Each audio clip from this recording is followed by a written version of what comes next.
Kei te whakaaro nui tunu ki o tātou mate, nui o tātou marae, maha. Puri no ia te arawa, roto ngā te whakaue, rangi ruhi me ngā te whikia o noho i hai te tangi, te ngākau, kia rātau, komene atu raki. Kia tātou te hunga ora, ki hei mauri o. Nā reira, kia iwe tātou. E pā e hoa tēnei mātou haupononga tuku whakawhetai atu ni kia koe. Tēnei mātou e toro atuana te ringa. E toi mai ai tō maungarongo, tō māramatanga ki ngā. Ara kia mātou, ia mātou e whakaronga haere ana ki ngā kōrero ka whakatakoto hia ki mua i te aroaro o te kaunihera. O tēnei mahi waka haurua. Tēnei mātou e iwa. E iwe atuana kia koe i tēnei rā. E pai ai te haere o ngā mahi. E pai ai o mātou ngā kau. O mātou wairua. E pai whakaaro nui ki ngā kōrero katoa. Ara ka whakatakoto hia rā ki mua i te aroaro o tēnei komiti. E pai iwa. E ora ana e mana ana i ngā tau mutunga kore. E kororia ki tō ingoa tapu anu. Mr. Chair. No mai haere mai, welcome everybody to Future Development Strategy hearings. My name's Greg Hill, I'm the Independent Chair. Just before I introduce the panel and others, I'll just cover off housekeeping issues. Just if we have to leave the building, we need to go back out these doors and immediately to my right and down the stairs and meet on the road. Can people just make sure their cell phones are either switched off or on silent? Would be really helpful, and I better do the same.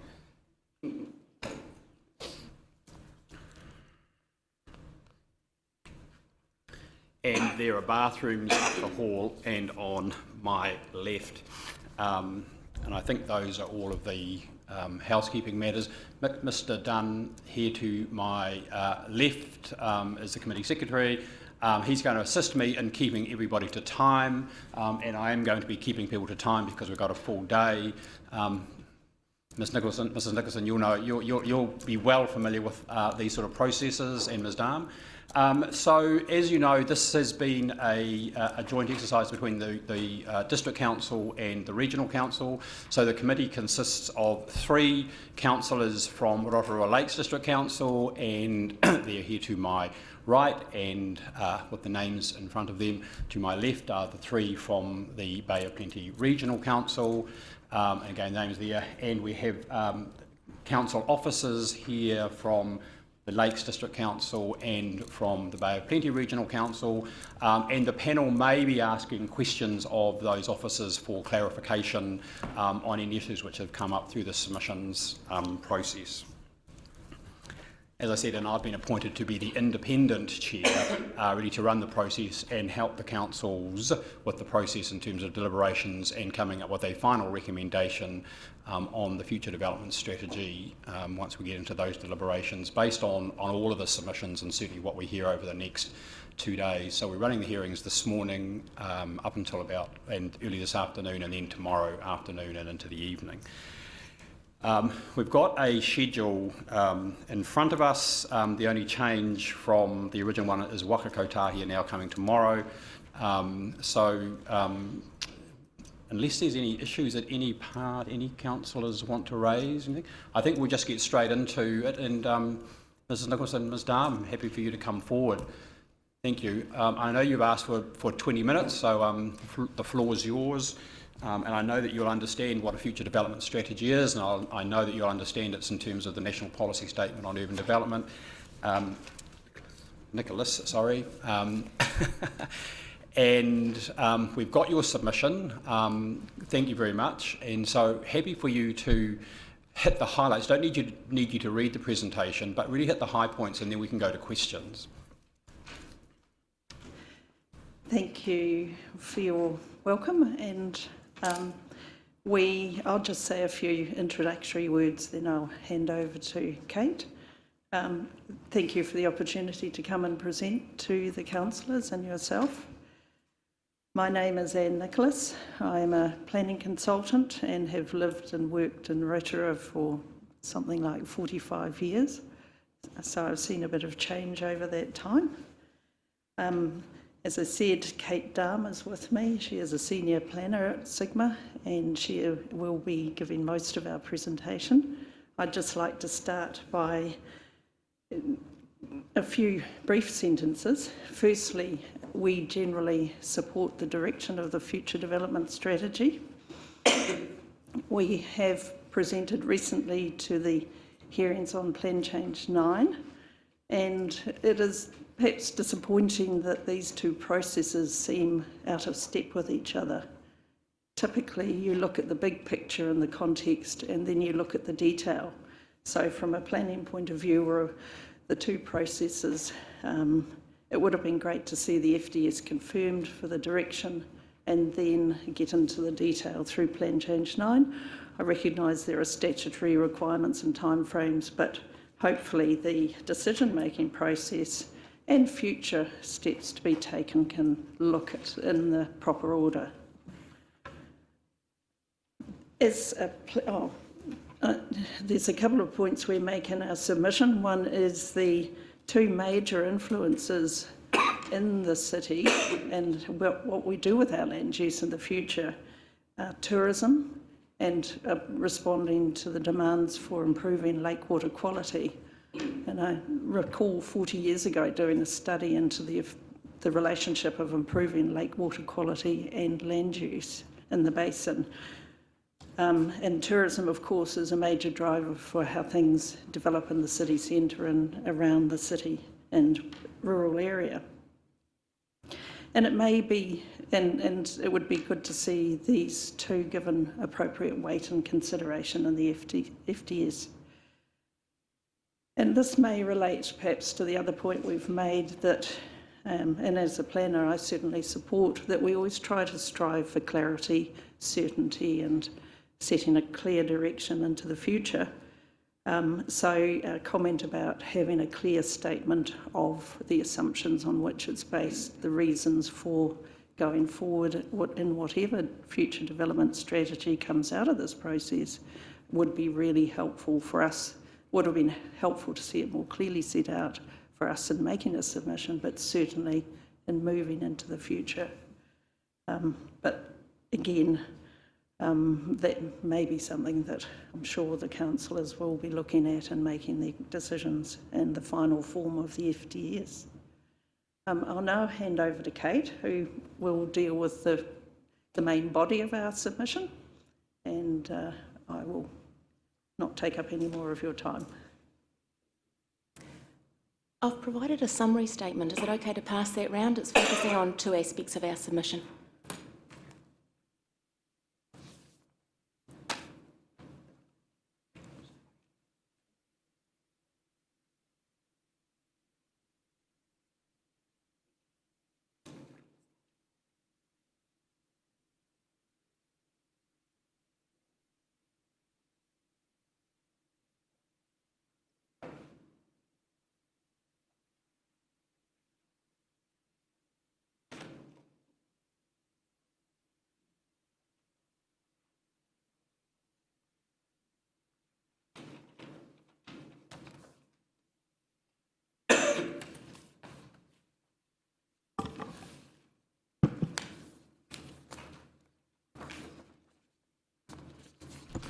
Ms Dunn, how are you taking? Do you want to read this, or are you just going to take us through it?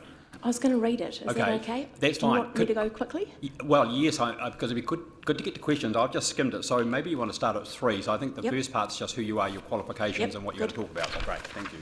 Okay, in our submission, we supported the areas of intensification shown within the document.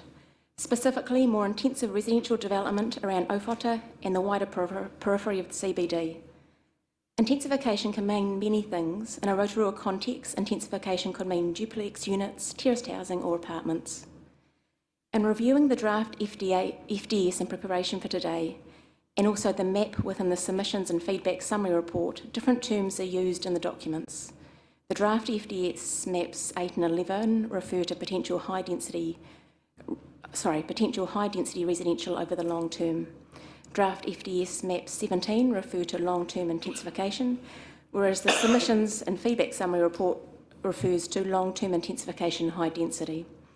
This sounds pedantic, but it is important, especially in the context of Plan Change 9, housing for everyone.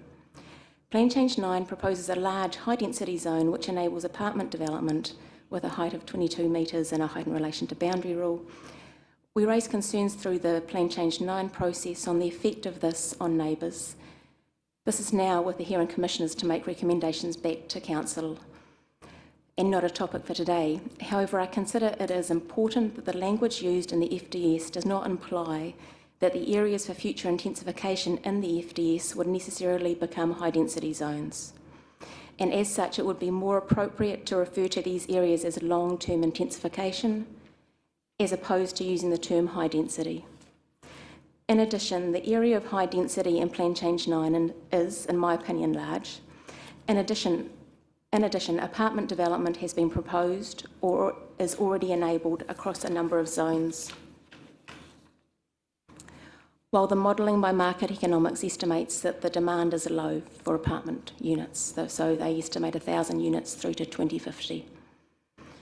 As such, there may not be a need for additional areas of intensification beyond whatever is adopted in Plan Change 9. Therefore, it is requested that the terminology used for these areas in the future development strategy is potential long-term intensification. It is also noted that there are differences in the mapped extent of these areas, most notably at Owhata, see table on the page over.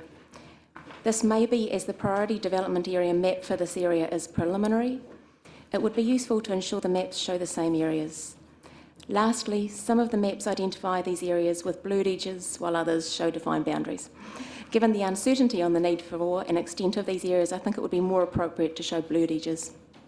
The following table summarises the inconsistencies in the terms used in the mapped areas.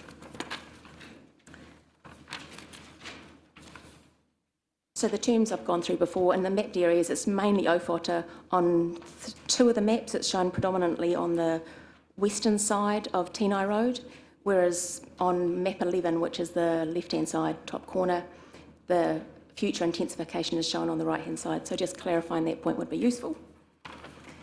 So that was intensification. And the only other topic is Nongataha. In relation to Nongataha, Plan Change 9 proposes changes to the rules to enable apartment development up to 5 to 6 storeys within the commercial zone. Part of this zone adjoins the industrial area at Wikaraka Street. If this change is approved, it would make sense to initiate investigations into the potential to encourage industrial users to relocate away from Wikaraka Street sooner rather than later. This is identified in the as a long-term action in the FDS, so bringing that forward as a short-term action. This is a complicated piece of work involving rezoning of land to provide an alternative location for industrial, assessing the feasibility of redeveloping this land both from an economic perspective and also understanding the practicality of addressing soil contamination, and working with landowners to determine if there is a willingness to relocate. However, if feasible, it does provide a real opportunity to reorientate Nongataha towards the lake. It is therefore requested that the following amendments are made to the draft FDS, and those are just marked up in the text following. And then the second change is that references throughout the document to rezoning industrial land at Wikaraka Street are changed to short to medium term as opposed to long term. Okay. Those are just the two key issues that I've wanted to highlight. There's a lot of other points in the primary submission. I'm happy to take any questions. Thank you for that. Can I start off with a couple of higher order questions, and then I'll ask the other committee members. And first of all, thank you for this. It's quite useful to have actually specific wording changes that parties are requesting. And also thank you to Sigma. I'm assuming you're here not representing clients, but representing yourself. So that's always, in my view, very helpful to have professional planners who can look at this from a professional planning perspective and present those views to us. I don't mind who answers, but can I come to that first, Mrs. Nicholas, that you raised about the timing of the FDS and Plan Change 9, and given what you'll understand, sort of the hierarchy in the Resource Management Act, and of course the future development strategy coming out of the National Policy Statement, which plans have to have regard to. And I understand it, and I think the panel understands that, but the question is more, how much do we need to have our mind to what Plan Change 9 is actually doing, given its in a statutory process, and clearly the commissioners haven't deliberated and it hasn't gone back to the council for decision yet. Thank you for that question. I think it's, and yes, this is a submission put in just by Sigma as planners who have been involved in the community for many years, obviously. It would have been nice to have more time to put into it, so I apologise if there's any discrepancies or inconsistencies, but there's been two really important processes going on for us, and both we've tried to respond to, but time is limited and we're doing what we can. I think we're grateful. Yes. So in terms of from a purist point of view, getting the strategy right first is the most important. The detail of Plan Change 9, the risk is that that won't be consistent with the direction that you set through the FDS. It's unlikely to be entirely out of step, one would hope, but it would have been nice to see the direction set first, and for Plan Change 9 to adopt some of the staged approach that the FDS is taking to development and the future development of the city. We don't feel or don't consider that it's necessary to provide now for what is going to be needed in 2050, but that there should be a progression that guides and manages development through that period. And it's our concern that Plan Change 9 doesn't do that at this stage. But, you know, as I said, we've had our say and we've done what we can there. So, Kate, did you want to? The only other thing I'd add there is the implementation plan as part of the FDS provides a really good opportunity to look at that staging, but it's really impossible because I think commissioners are reporting back on Plan Change 9 at the end of November, and your decision on the FDSs will already be in place. So I was thinking yesterday it'd be almost worth having a comment within the FDS that it is, you know, recognising the two processes, and that I think one of the plan refers to Plan Change 9 in it, and that might not be what Plan Change 9 does. No, thank you for that. It's something that we've been thinking about, obviously. The second question I've got, so again, going to your submission, where you've sort of said you broadly support the strategy, but, you know, say you need to strengthen tourism, you need to sort of strengthen the connections to the lake, raise concerns about Tinai and its sort of timing and staging. Other submitters like Kāinga Ora and Wakakotahi are saying things like there is too much greenfield development and that will take away from this focus on intensification because the FDS talks about a compact city. In your submission, picking up those themes, are you saying that the FDS needs to be changed spatially, i.e. to pull back some of the things, or is it sort of internal wording to sort of signal things? And Ms Darm's statement starts to pick up that with potential. But where do you stand on that? I'm just in terms of, if we're to pick up your submissions, how would we change the FDS to give effect to what you're asking?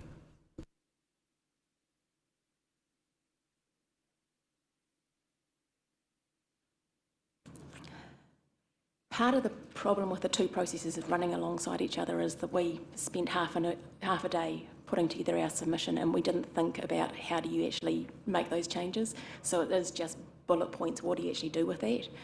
And on intensification, I think putting in terminology that makes it less clear-cut would be useful, but we haven't suggested any specific changes to the extent of any of these mapped areas. I do have questions about the intensification areas, but it's not what we've covered. I might come back to that. I'll just count to Sigma. Yes, I have one, Mr. Chair. Just very quickly, your comments about Nongataha, and you talk about encouraging potentially a relocation of some of the industrials away from Wiraka Street, and therefore reorientate Nongataha more towards the lake. Have you tested the mood of that comment, or do you have a sense of the mood of Nongataha for that type of thing? No, the FDS does identify in the long term the moving of the industrial area at Wiraka Street to elsewhere, and there are various business zones identified. Where those business zones, what those business zones would enable is not clear. Plan Change 9 does put residential development right next to industrial activity, and that's problematic in my mind. But yeah, no, I've got no idea what those landowners consider or what Ngātaha feels about that. As a strategy, if I can just add to it, environmentally it is not a great example of planning and urban development to have such, and I think contamination would be a pretty massive issue to address in changing that use, but certainly in terms of the urban environment, the residential proximity to the town centre in Ngātaha, it would be a really important initiative to move on sooner rather than later. Thank you. There were another two key points that we haven't discussed that you suggested. One was considering strengthening linkages between the main urban areas and the lakes.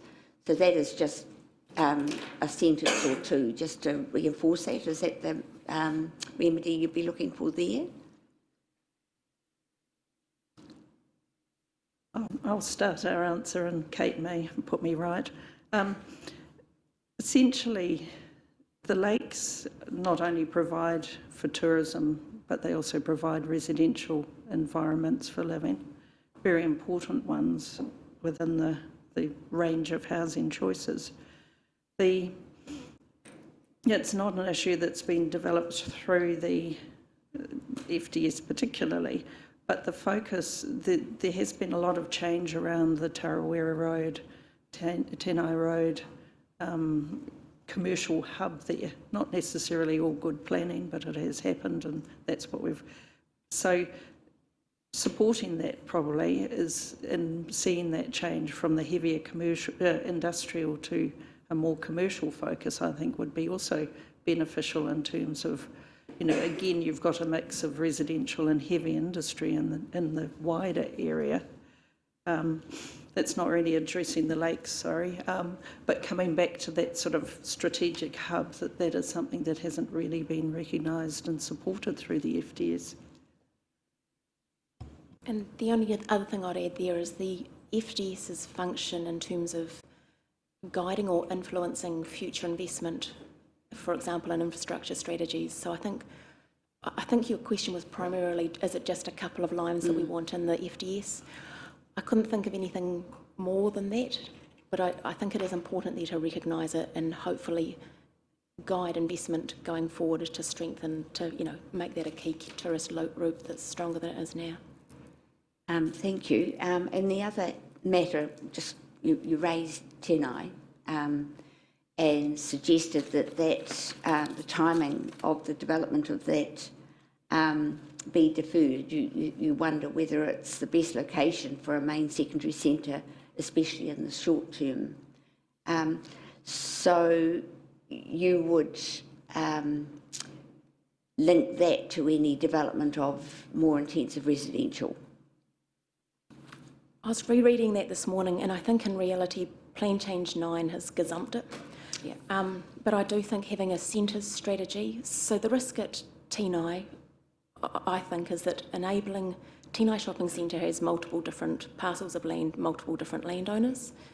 So if you want to turn that into a really modern, amazing secondary centre, great public transport in and out, etc., then you need to have a comprehensive idea of how you'd redevelop that centre. At the moment with Plan Change 9, there's individual sites can be redeveloped with apartments above. So I think prioritising a centre strategy or some form of development framework sooner rather than later would be a good outcome. Thank you.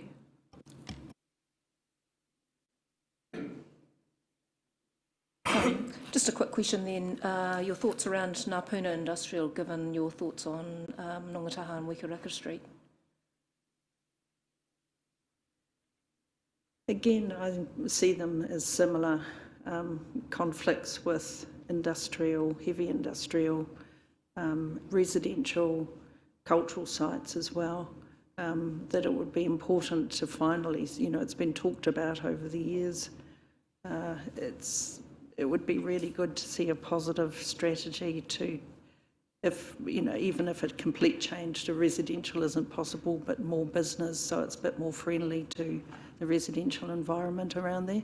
That, of course, relies on somewhere, and it may be that the whole of that industrial area doesn't have to change, but certainly that around the residential parts of Ngāpuna, that there is a more friendly, moderated environment that could be encouraged to change over time. It will take time.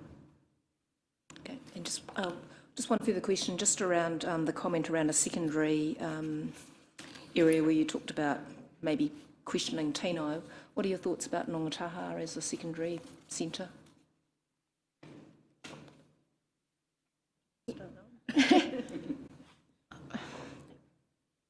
I've been wondering about, Rotorua is not a huge area. The CBD is, you really want to revitalise that CBD. I don't know this, but I think focusing development in the CBD and revitalisation in the CBD should be the priority as opposed to those other centres.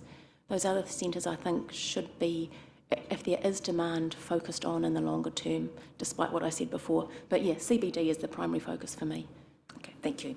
Perhaps if I could just add to that, like Nongataha is seen by residents out there. I don't live there myself, but I know a number of people. I've worked out there with different people.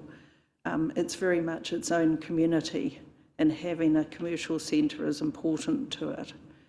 I think it's a matter of scale and what's expected.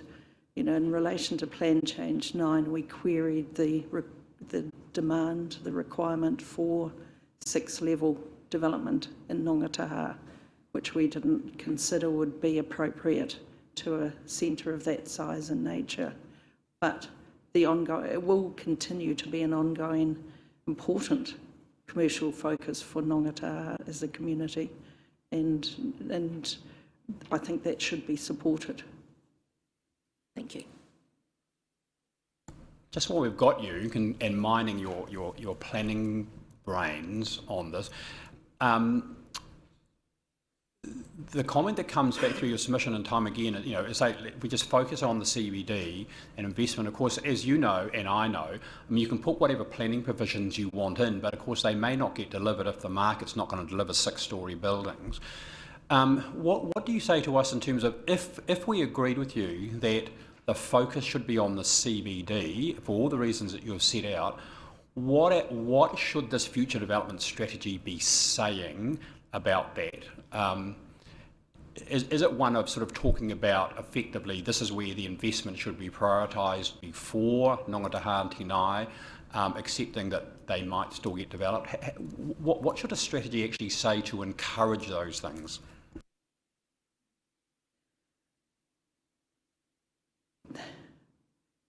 It's a matter of timing and scale, really. And it may be that by 2050, those other centres will need to have been developed by there. The FDS is useful in that it looks at 10, 20, 30 years out, compared with, for example, Plan Change 9 that looked only at 30 years out, essentially. And we'd like to see FDS staging moved into or taken into consideration, Plan Change 9, because in the short to medium term, 20 years say, focusing on the city centre, there are opportunities in and near the city centre to intensify residential, where it's got the best services and access to all amenities and transport, and sort of allow more time to put in place strategies for those centres. I think that's a really important point, both Nongataha and Tinai having a structure plan, a strategy for their development, rather than just a go for it. And one of my key concerns about Plan Change 9 is that there will be development, but it will not be coordinated and it will turn up in sporadic ad hoc locations. And I think that allowing staging, encouraging a strategy over time would be vital to see it in place. So it's your advice to us that needs to go in now, given that the FDS gets reviewed after 3 years and then completely reviewed again in 6, and then just putting on top of that, the national policy statement talks about this responsive planning, i.e. if someone came along with an out-of-sequence proposal for, say, a large-scale development, the councils are obliged to deal with it. How do you see, a stronger FDS along the lines that you've said to either resist those if they're inappropriate or to allow them if they are appropriate?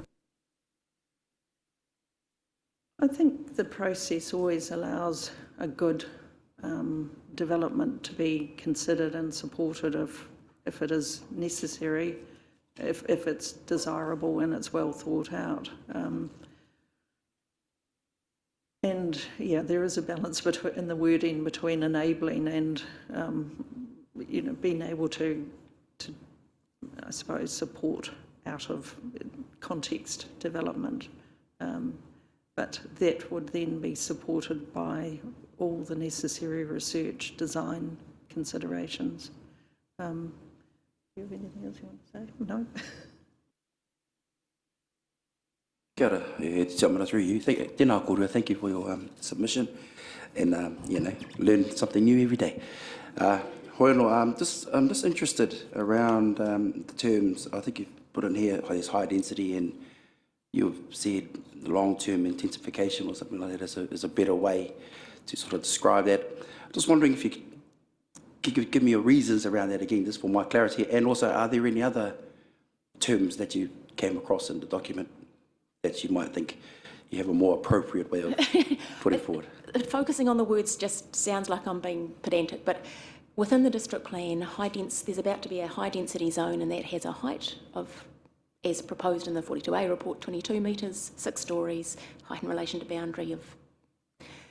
So using that same term in the future development strategy implies, it doesn't guarantee, but it implies that a similar building envelope would be anticipated within those zones. Having something that's less specific or not defined in the district plan gives more flexibility, so that you could just have apartment development that's 3 stories or terrace development. So that was why those terms were important to me, but I didn't notice anything else that was not right. So it's more around the having flexibility around what those developments could look like in the future, right? Instead of saying, it's boxed up, you're just saying, well, it's not saying can't happen, just other options could be available at that time. My concern with high density is the potential impacts on neighbours, especially to the south. If you're going 22 metres, that's really high in a residential zone, in my opinion. So that's why I'm being careful. No, thank you. Your opinion is valued. Thank you. Mr. Chair. Thank you very much. Thank you. Yep. Thank you again for your presentations. Just using the chairman's terms, mining your planning brain again. What's your sense of the time in terms of, you mentioned short, medium, long term, from a planning point of view? What is the scale of that? And I ask that question in the context of potential climate change overlays on all of this. And that, things are going to happen, or seem to be, there's something that will happen significantly over the next 10, 20, 30 years. So what's your thoughts on that particular question? I haven't got a clear answer there. I mean, the MPS for urban development, when you're looking at the HBA, defines short, medium and long term. I think short term was out to 2023, medium term was out to 2030 and long term was out to 2050. Well, you've got people like Kāinga Ora that are saying, yes, if you can't focus too much on the short term because you're going to gazump the potential development potential on the longer term. Yeah, sorry, I haven't got anything overly useful to say.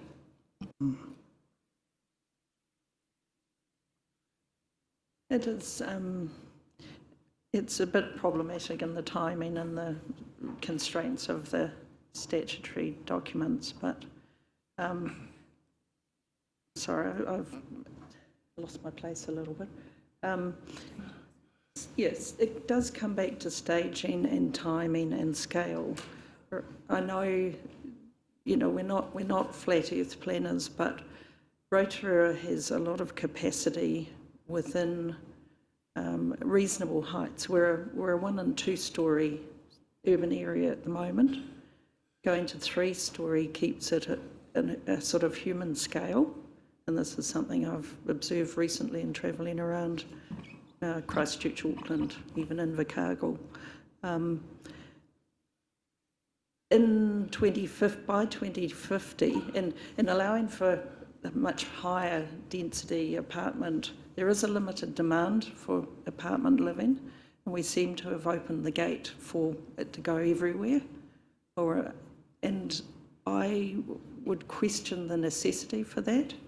I think that Rotorua is a human scale city at the moment, and maybe by 2050 around the city centre, around perhaps Tenai, Nongataha, depending on ground conditions and other factors, then maybe there will be 4, 6-story apartment living as a desirable response to that compact city that we want. But in the medium term, I see a sort of a gradual progression to,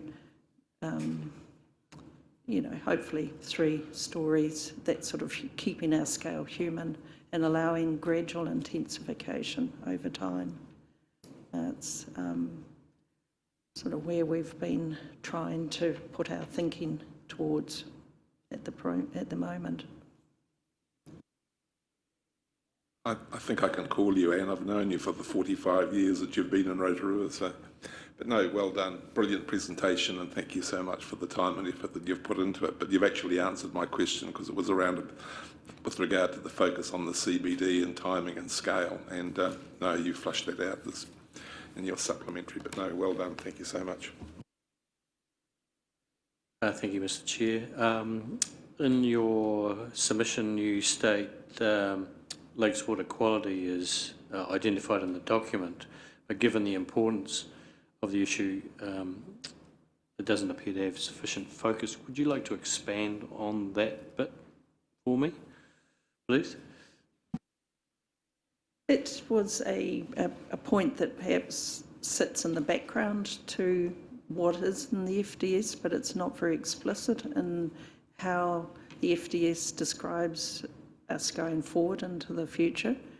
Responding to land use change in the catchment is, in our lakes catchments generally, is it's a highly important issue that we need to address in a number of ways, whether it's through land use change, retirement, enabling alternative uses such as lifestyle development to give an economic alternative to land use. And I know that some of those are outside the FDS, but the context for developing it, I think, is really important. And it would be good to see something a bit more explicit in the FDS. It was more that there wasn't a lot there. Kate, obviously you have something to say too. The only other comment was the influence of the FDS on infrastructure strategies going forward. I think it is important to really have a strong statement in there about water quality. If you look back 20 years, the focus on water quality there, flowing into various different documents, was quite strong. Now there seems to be a lot less focus, hence that comment. Thank you very much. Thank you for your presentations. Thank you for your time and the opportunity to come along. Yeah, thank you. Thank you, panel. The next submit is not due, and I think not due till 10:45. So what I suggest we do, we just adjourn, have morning tea early, and if they come early, we'll just come back.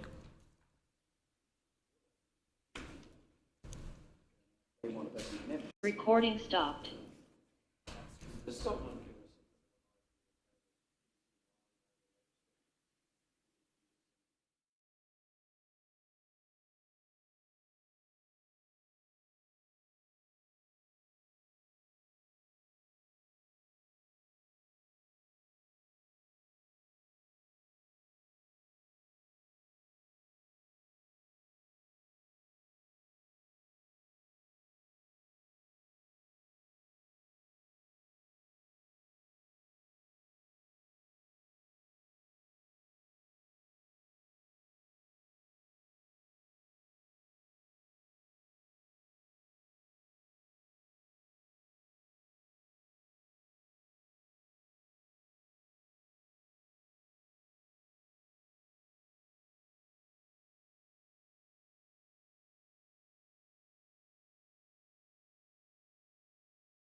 Kia ora, welcome.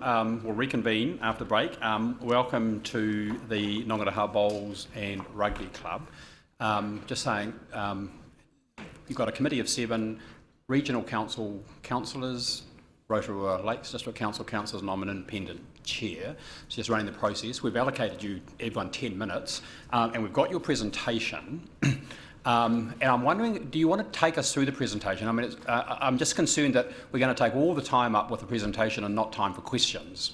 So I've kind of looked through your presentation, understand what you're asking for. So I'm really in your hands, but I want to make sure there's some time for questions.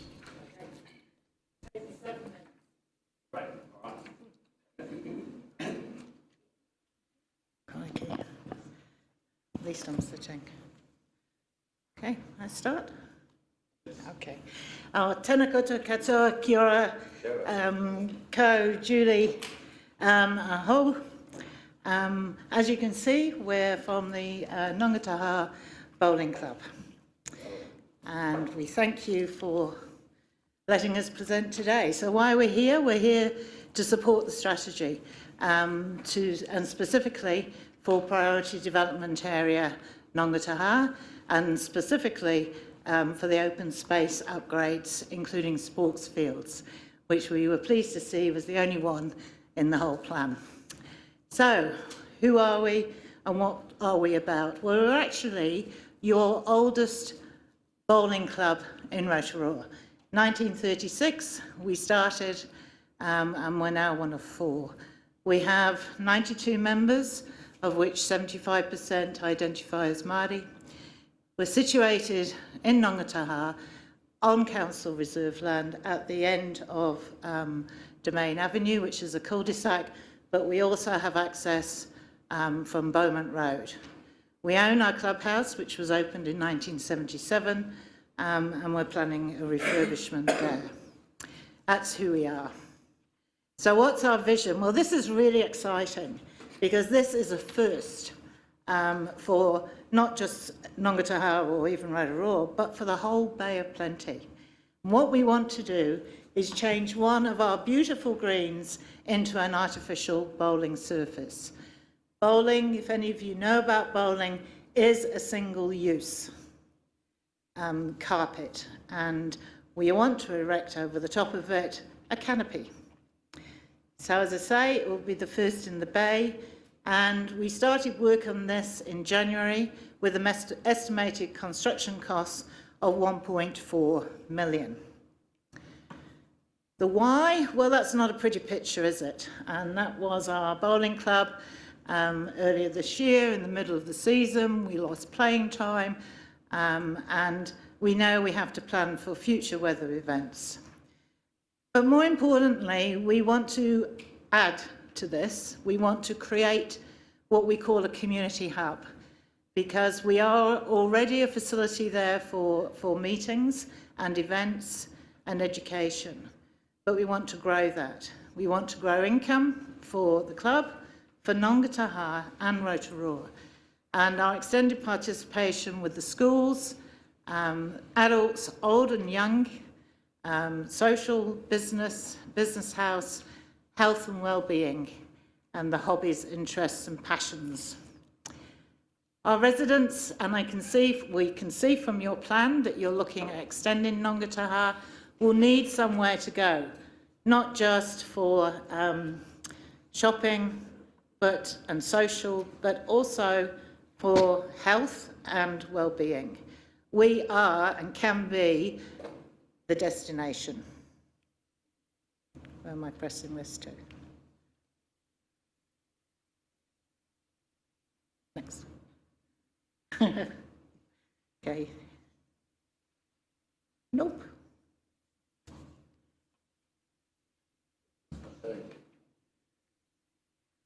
Just stopped. Okay, so our mahi so far. We went out and we've done a lot of talking, a lot of meeting. We've talked to other bowling clubs in Rotorua, and we've talked to Bowls Bay of Plenty, and we've actually talked to Bowls New Zealand, and they are all very supportive of what we're trying to do. We've gained support from community, And those are in letter form from Ngātaha, Fire Service and other businesses. We've undertaken a risk analysis that identified the risks that we have to deal with, either mitigate or get rid of. We've also taken the steps to source suppliers both from Rotorua, New Zealand and Australia, because Australia are the ones that build a lot of the canopies. And we've also had meetings with Sport Bay Plenty, for example, and of course our rugby club. So I just wanted to point out, or we just wanted to point out the economic benefits, because you don't go into a project like this without knowing that there's going to be some economic return. So we've already been asked by Bowls New Zealand, which is our national body, if we would consider hosting the national championships in 2025. Now, their last nationals that were in Alexandra had 750 players over 8 days, and that brought in an estimated spend of $1 million to the community. And those were figures from Chris Lander. We also looked and went out and spoke to other bowling clubs that had actually done this and found out a lot of information from them. This one is Rotorua, which is north of Auckland. Their membership increased by 200%. It's now used 6 days because with a cover that's lit, you virtually can run 24/7. In 18 months, they've managed, since opening it, to put another $300,000 aside for a second cover. And the president there, Peter Clark, said it's a long and happy future, having created a great facility for Rotorua and the surrounds. The second case study was from Nainai, and Nainai, impressive figures, 145 members, rose to 1,200. The bar takings increased tenfold, but the annual revenue increased ninefold, and 300% increase in hours. So it became a real hub, a real centre. On those numbers alone, the projections are we could raise our revenue to 1.1 million a year. So what has been our planning and where are we at the moment? Well, phase one has always got to maintain feasibility to make sure it will work. Can it work? Do people want it to work? We've gone out and we've, as I say, done the risk analysis, and we have a few things that we need to do there. And now we're just entering phase 3, which is the applications for grants and sponsorship. And that entails a lot of work, as many of you know, bringing together information from history right the way through to budgets. Phase 4 is the build, and I was lucky enough to actually be in Australia at the Nationals this year in June, and Helensvale Club were just breaking the earth to build their new canopy. And today it actually opens for the World Bowls events from today, and they built a beautiful canopy and a 2-storey clubhouse, which we would love. But the build actually takes between 6 to 8 weeks, and it is basically taking off the surface, putting the carpet down, building the structure. Sounds simple, doesn't it? And then phase 5 will be the review and obviously the maintenance, which apparently you now vacuum the carpet, you don't mow it. Okay, so so what we need, what are we coming to you today? We really just need you to acknowledge this as a possible facility for the growth of the community. Ngātaha is going to grow, and we think that this is something that the Greater Rahi is part of the future of Rotorua future development strategy. And we'd like you, because it makes it far easier for us when we put in our bids, to endorse the project's feasibility as the importance to the club, Ngātaha and the Greater Rotorua District in upcoming funding applications. And And finally, we would really appreciate any guidance you could give us through the resource consent process. So we're not asking for money. We're just here saying this is a great opportunity. And if you talk to any bowlers, it's healthy, it's sociable, and you can become quite passionate. So there you are. And that's Ngongataha Bowling Club at the heart of our local community. Thank you, everyone. A great pitch, thank you. Questions from Rotorua Lakes? Thank you, Chair. Kia ora koutou, and thank you for that presentation. I'm wondering if perhaps we can take this offline and perhaps Council can get some of our other sports and facilities staff to come and talk to you directly about this, because I think there's probably other processes that we can do to assist you with this. But thank you very much for the proposal today. Thank you. Kia ora, Mr. Chair. Tēnā koutou. Ka pai, I'm an NGO boy. So, thank you for coming in. Beautiful kōrero. And good to see that, you know, there's that kaha, that spirit in the community. Ngongataha is famous for it. So I'm really happy about it. The main kōrero I'm happy about is actually you support the FDS. Which is really good, because it does outline, you know, our things that we want to do in future developments. So thank you very much for that, and I wish you well. And our Deputy Mayor here is already going to help you out herself to make sure this happens. Beautiful project, community hub. That's what it's about. So kia ora. Kia ora. Thank you very much for your presentation. I happened to be at the Ngongataha Rugby Club rugby grounds Sunday week ago to watch my grandson play rugby, and I was very interested to see that you had a swimming pool, not a bowling green. So why is that? Does it not drain? Is that why it fills up with water like it does? Anybody else? It's got a lot to do with, obviously, the lake level. We're not very high above the lake level. I actually live a couple of houses down from there, and I've put soak holes in when I did the development at home, and basically you're digging down not a metre and you're hitting water. Right. So the fact is the drainage isn't good for a start, and with the volume of rain and what we've had over this last winter, it hasn't helped. So given climate change, what is your thinking about the future of the location of the bowling club? That's why we're doing this, looking at it now, because with the canopy over the whole top, with the structure being there, that water will flow away and we can then play bowls on the carpet.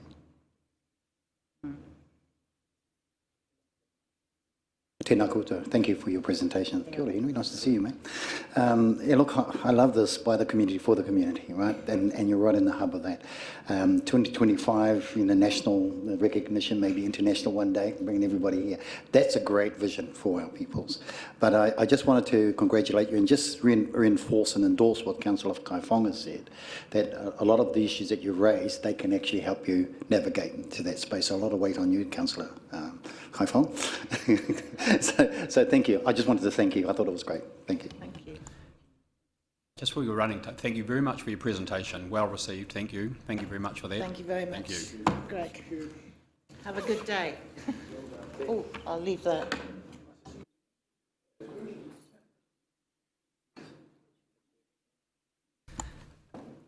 Thank you. The next.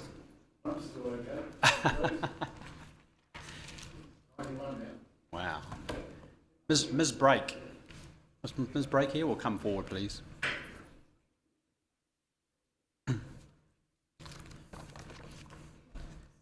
Kia ora, welcome. We've got your submission, thank you.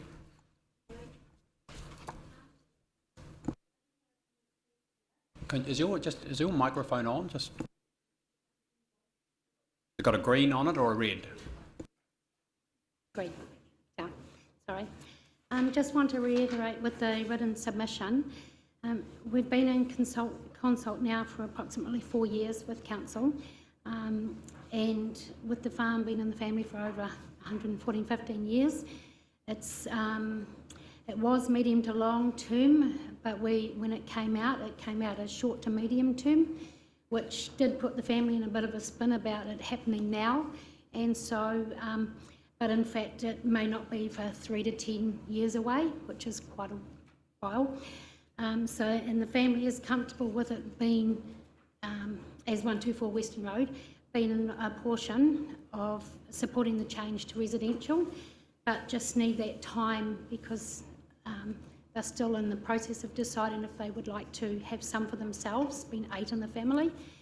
And just that we do need more consultations and meetings with council to give them time to work through the processes and the options that will be available to them, and with working with the 4 designated trustees through the processes. And we have been in touch with a couple of people outside of council that are looking at options for the family to look at as well. So, so whether that be sooner or later, and just that, yeah, the family do need to have, time and discussions and that to work through that. And just with on that, with a couple of the changes happening in the area around with the raising of Break Road, Western Road, does that mean that in the latter down there, once that's done, will that change the zoning of the land to not be classed as flood zone? Will that take that away, because it would be preventing the area from flooding? And just to try and have sort of, as the process goes, to get true and accurate timeframes of what it would potentially look like over those times as the land change comes into place. And just to still be able to continue farming in that area until such time as all of that land change happens. Thank you very much for that. I just have the questions for Ms. Bracken.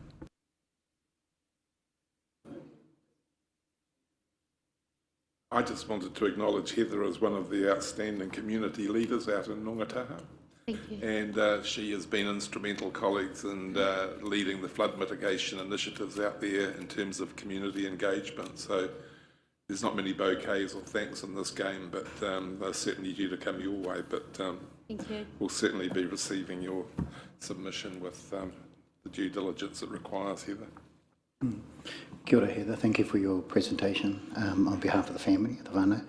I know that the Bragg family have a very strong holdings out that way, and asking for more time for consideration in the context of getting your head around this is to me anyway, makes sense. So it'd be an opportunity to further discuss that down track. But I want to thank you for your presentation.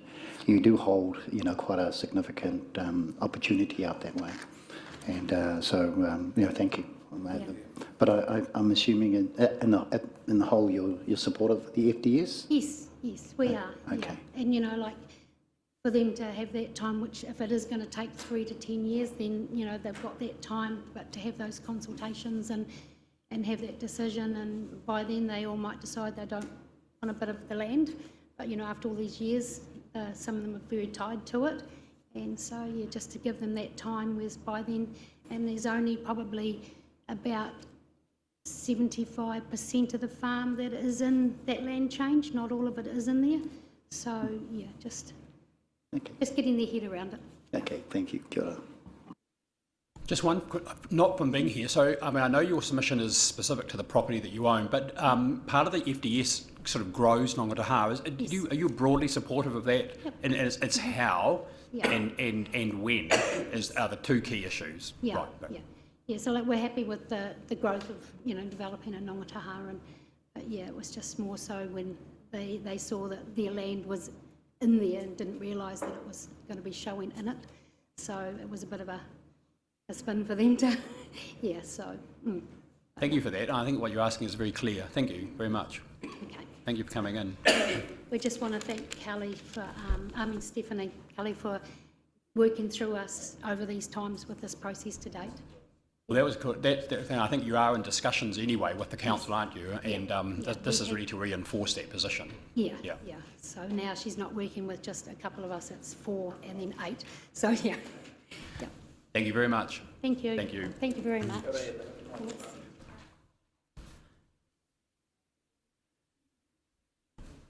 And the next submitter we've got is on the list is Federated Farmers, who are coming in online. I noted, Mr Chair, that we had Rangatihi Pene. Is that not here? I'm just calling them as they're coming in. Okay, so I see what you mean. Federated Farmers there? Ah, yes. Welcome.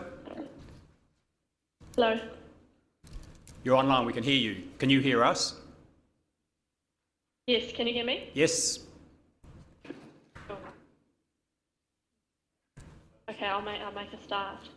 Thank you. Just a note. Good morning. My name is. Oh, sorry. Just saying. I'm just letting everyone know that you've asked for 15 minutes, just so we're keeping to time. So I'll really just hand over to you for presentations, and then we'll come back to questions. Thank you. Good morning. My name is Frances Casey. I'm a Graduate Policy Advisor for Federated Farmers, and I'm speaking to you today on behalf of the Rotorua Taupo Province of Federated Farmers. We thank Rotorua Lakes Council for this opportunity to speak to you today to voice the implications of future development strategy on the rural sector. Firstly, I wanted to state that the future development strategy is a valuable tool to direct growth and to strategically balance sufficient development capacity with economic and environmental considerations. Federated Farmers has an interest in the future development strategy to ensure that it provides strategic direction that avoids inappropriate use and development of land, recognising that land is a scarce resource, prevents urban encroachment on and fragmentation of land, protects farmland from reverse sensitivity effects, ensures that public infrastructure can cope with future urban development pressures, and recovers cost of any new infrastructure fairly and equitably based on who uses and benefits from those services. We support a compact approach to growth that Council has appeared to have taken. This ensures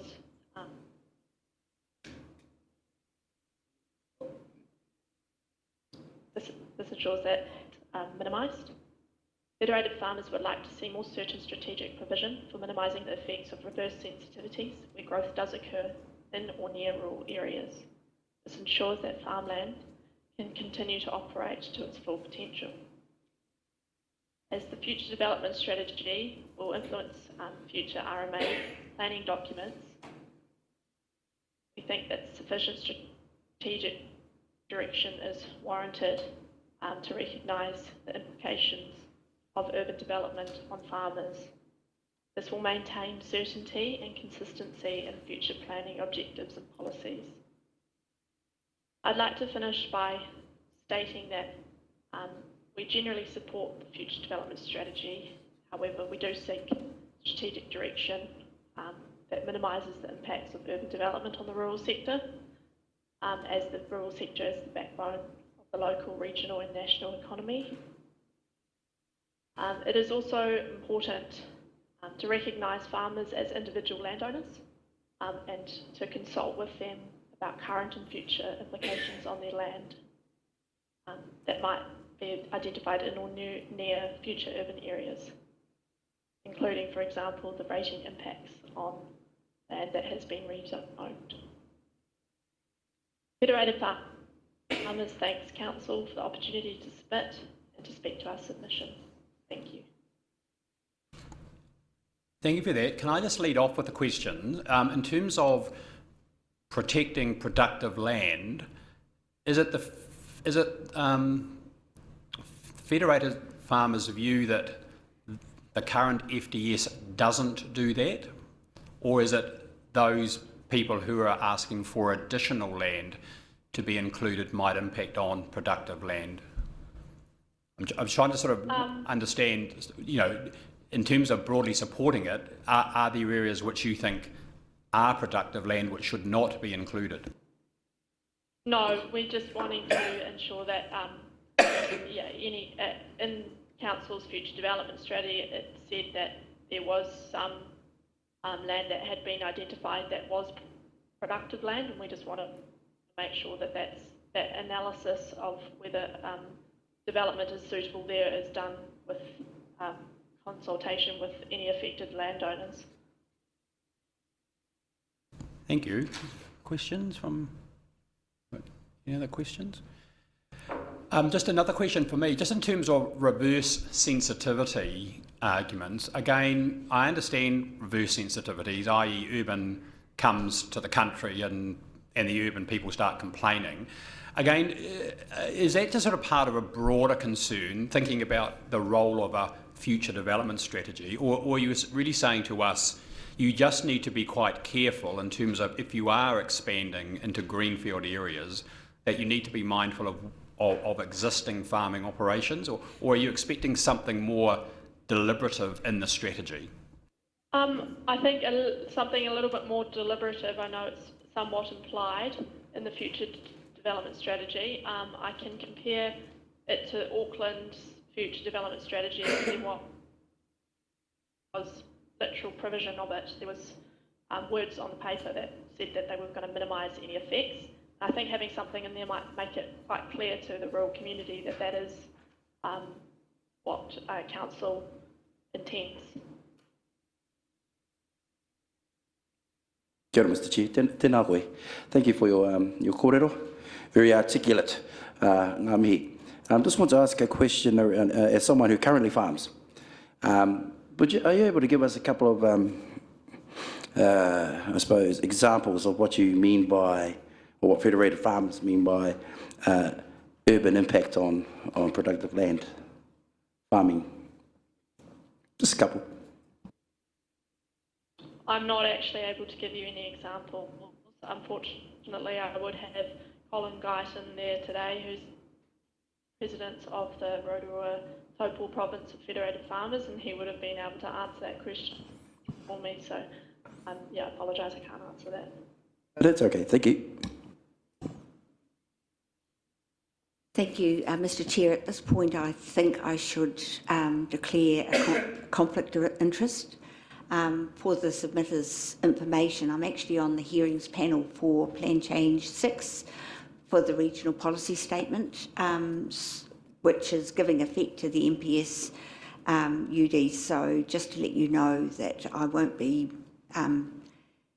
bringing or taking any part in making a decision on your particular submission in this process. Thank you for that, Councillor Neves. Thank you. Kia ora, thank you for your presentation. For Rotorua, when we look at our particular catchment, if you drive 10, 15 minutes north, south, east and west, you're going to be into farmland. But from Federated Farmers' point of view, and the pressure to push into some of those areas has been signalled by certainly iwi out in those rural sectors as well for potential development. What's your thoughts on that? What's the Federated Farmers' thoughts on that particular scenario? Because there's not many places around that has that sort of level of complexity, and we've got our lakes and the lake water quality issues and everything else to come with it. What's the thoughts of Federated Farmers? Sorry, I can't quite hear. We've got a large amount of farmland within immediate proximity of our urban centres. So in the context of that, what's the Federated Farmers thinking, particularly around potential expansion going out into those urban areas and into the rural areas? We've got the lakes as well and the sensitivities around lake water qualities that come up all the time. What's the thinking around Federated Farmers on that particular issue or issues?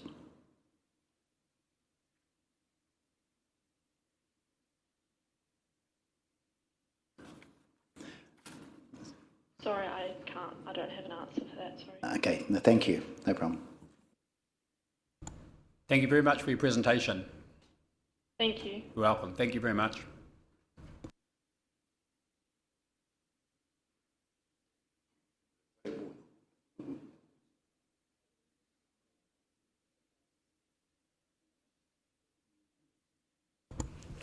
Next minute is the good grocer.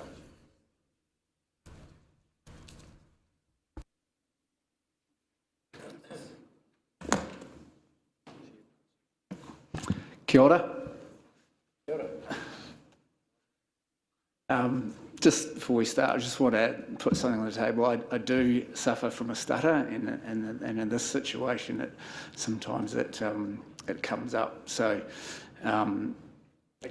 giving you the warning, and this actually helps to slow my mind down as well, which helps. So, hopefully we're a friendly bunch here. We can handle anything.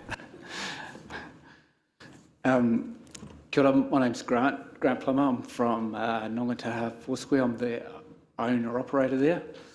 I am in support of the FDS, and in my submission, I'd like to future-proof and help support Nongataha and provide a better grocery offer, supermarket offer once as growth allows. In my submission, I have been communicating with Ngāti Whakaui, Ray Morrison. He's not able to be here today.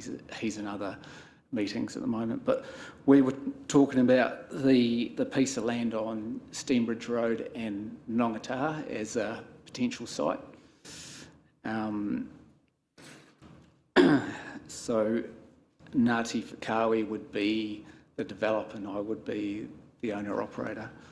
And to give a bit of a picture of what that might look like in terms of a supermarket, it could, I'm talking at very high level, so it could look like we build a large format Foursquare with a full supermarket offer, and once population grows, then we would need to have planned the foresight to change it to possibly another brand, say possibly a New World, to better to offer a better value. So what I'm proposing is that we're offering a supermarket that's going to support the community and with the ability to be able to grow into a bigger store and add more value to the community. Within saying that, we don't want to detract from the town centre, so the store that I'm currently operating now, I am refurbishing that at the moment. That will always be a convenience store. If we do build a full-size supermarket down the road, then the store that I'm running at the moment would be more of a convenience offer, but it will still have a good convenience offer in the town centre. So we're not detracting any commercial aspect from the town centre.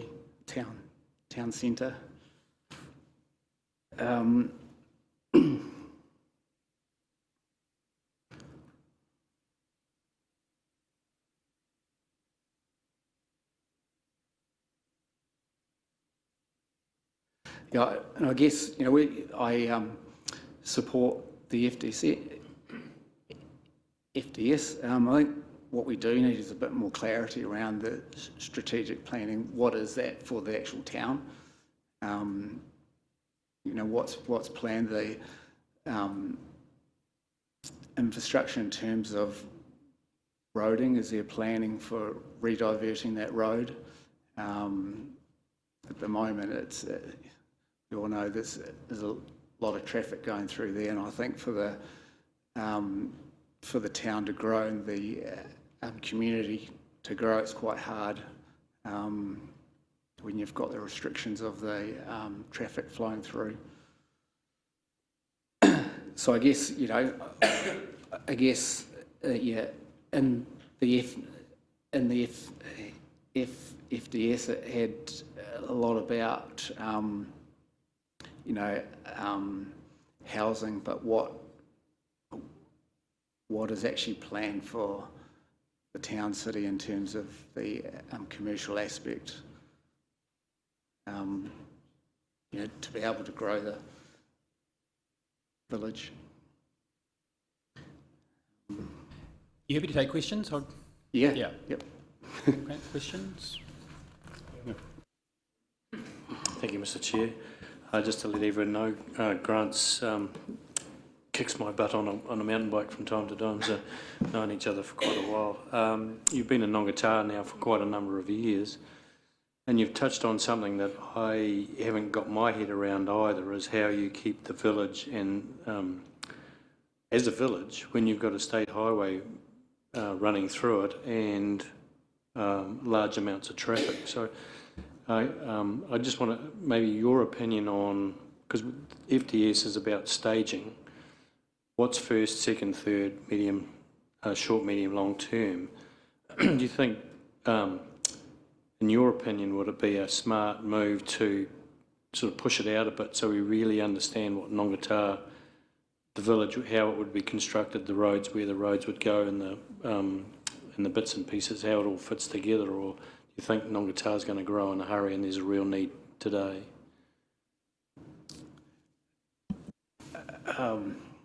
Well, I think there's ability to grow Nongataha without changing, without, say, diverting the main road, but in terms of growing the actual village and the commercial likelihood of other people investing in the town, I think the major barrier would be that main road that's going through this town.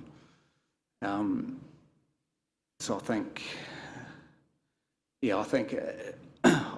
long term for the community to be able to grow, I think a huge barrier would be that main road and the traffic that's flowing through the town centre. Does that answer your question, Greg? Yeah, thank you for your presentation. I just wanted to, you've noted the need to sort of develop some of the commercial strength out there, and Ngāti Whakaue been in talks with you as well about thinking around that space.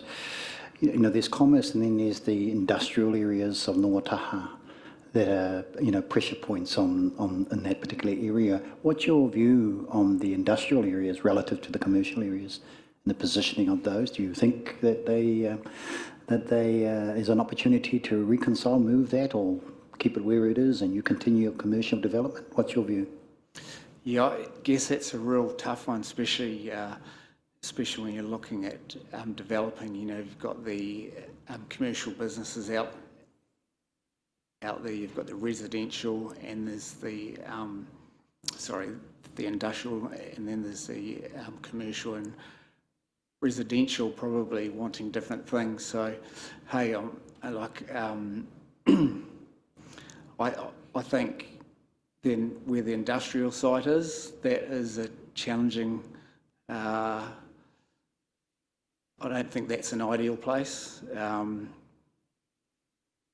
think that would probably be in my mind better zoned as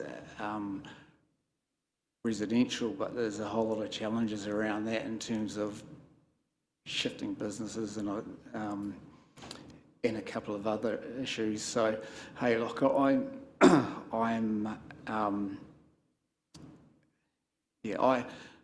am supportive of what's going to be best for Nongataha. If it means moving the main road commercially, that's probably not the best thing for me short term, but it's the best for the community in terms of growth. So long term it works. In terms of where the zonings are, I think it is challenging. We've got the industrial zone right in the middle of the residential, so yeah, I think there's some challenges there. Thank you.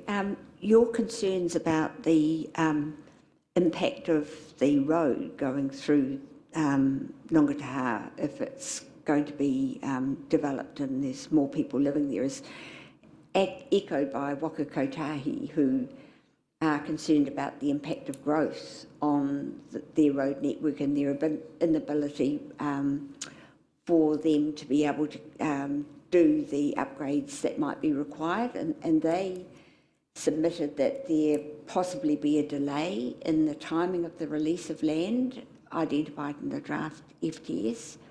And they also suggested potentially having some triggers for development and growth in Nongataha. Have you got any comments about that? Is there any time, have they set time frames? Not at all, except they seem to indicate that they it perhaps would be later rather than sooner. Right. That's right, sort of, but I think they say unplanned and unfunded. Yeah, I guess that's a real high-level discussion, I suppose, especially in terms of where I sit.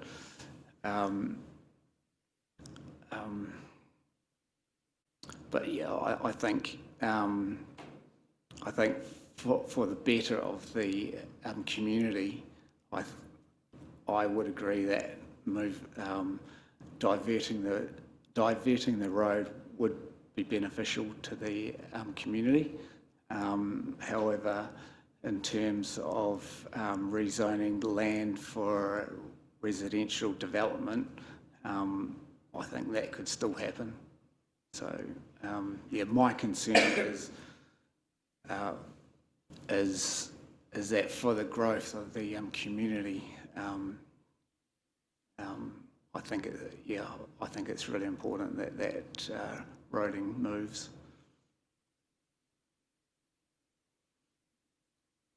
Question for me. I mean, and it's probably, I know, given you're a businessman, you'll have a particular view, but the question is, how does Nongataha function, and how might it function if growth is allowed?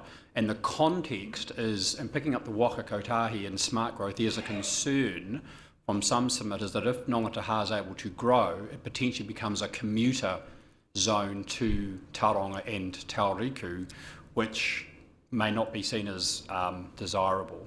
So how does it currently function, or how do you think it would function? And do you think that issue of te rauko and commuting is an issue?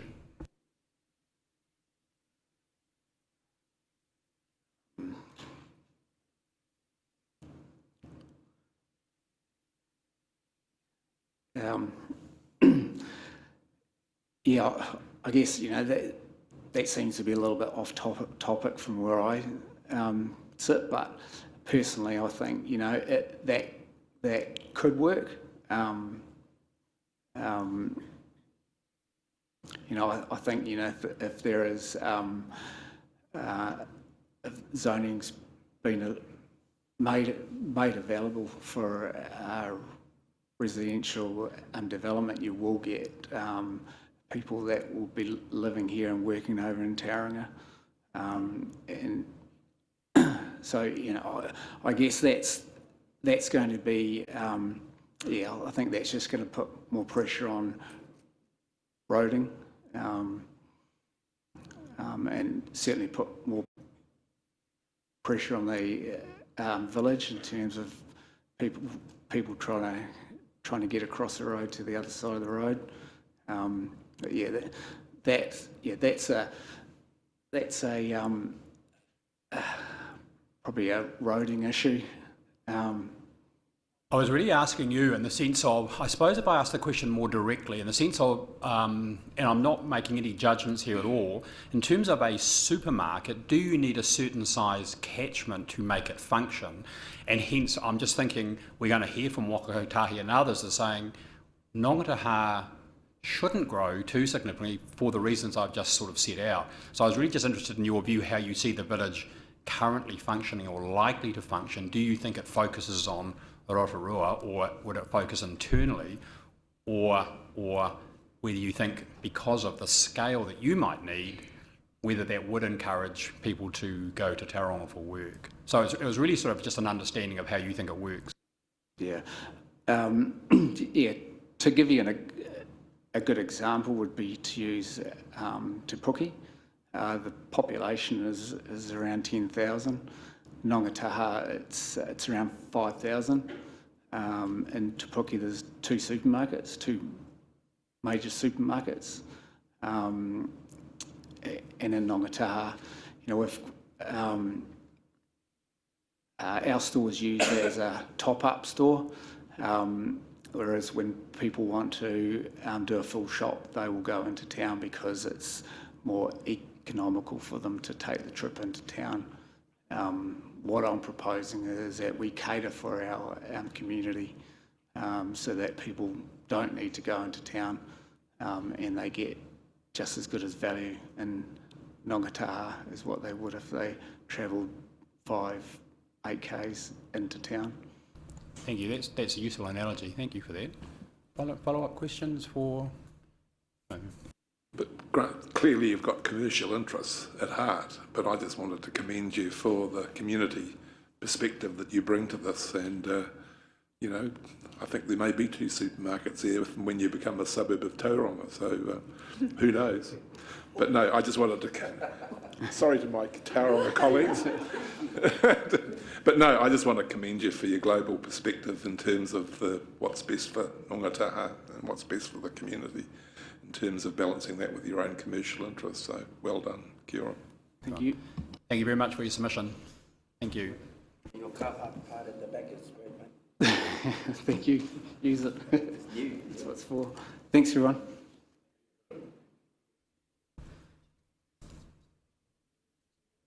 We're making good time here. So the next submitter is Somerset Group Holdings Limited, who are online. And welcome. Can you hear us? Yes. Can you hear me? Yes, I can. We can. Excellent. That's good. Good start. Thank you for giving us the opportunity to speak today. My name is Jacob Burden. With me, I have Nina Daly, and online we also have Jack Larson, speaking on behalf of Somerset Group Holdings. I'm legal counsel for Somerset, and Jack is development manager at Somerset. I plan to propose to provide a bit of an overview of the key points of our submission, and then be available for questions, and Jack is also online to answer any questions as well.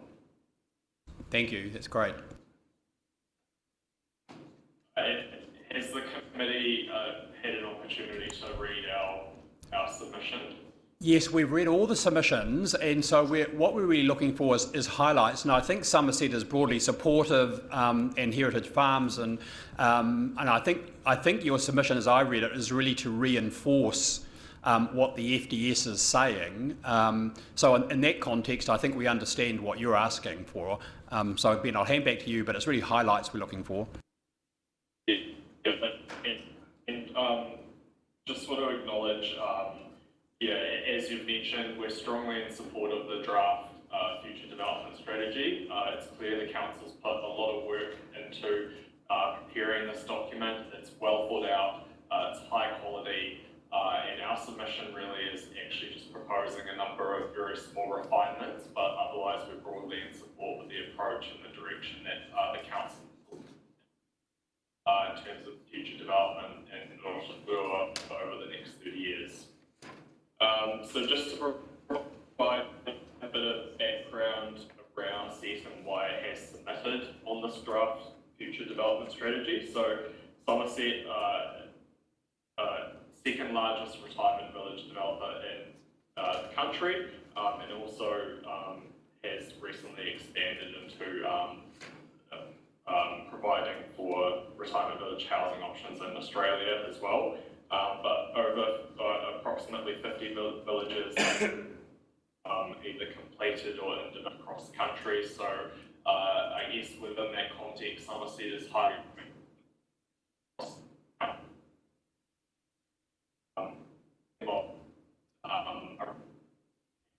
development strategies such as this one across the country, understand the kinds of issues very well, also highly engaged in a range of intensification planning instrument plan changes under the NPSUD as well, including Plan Change 9 in Rotorua, and appeared at that hearing just recently as well before the independent commissioners there.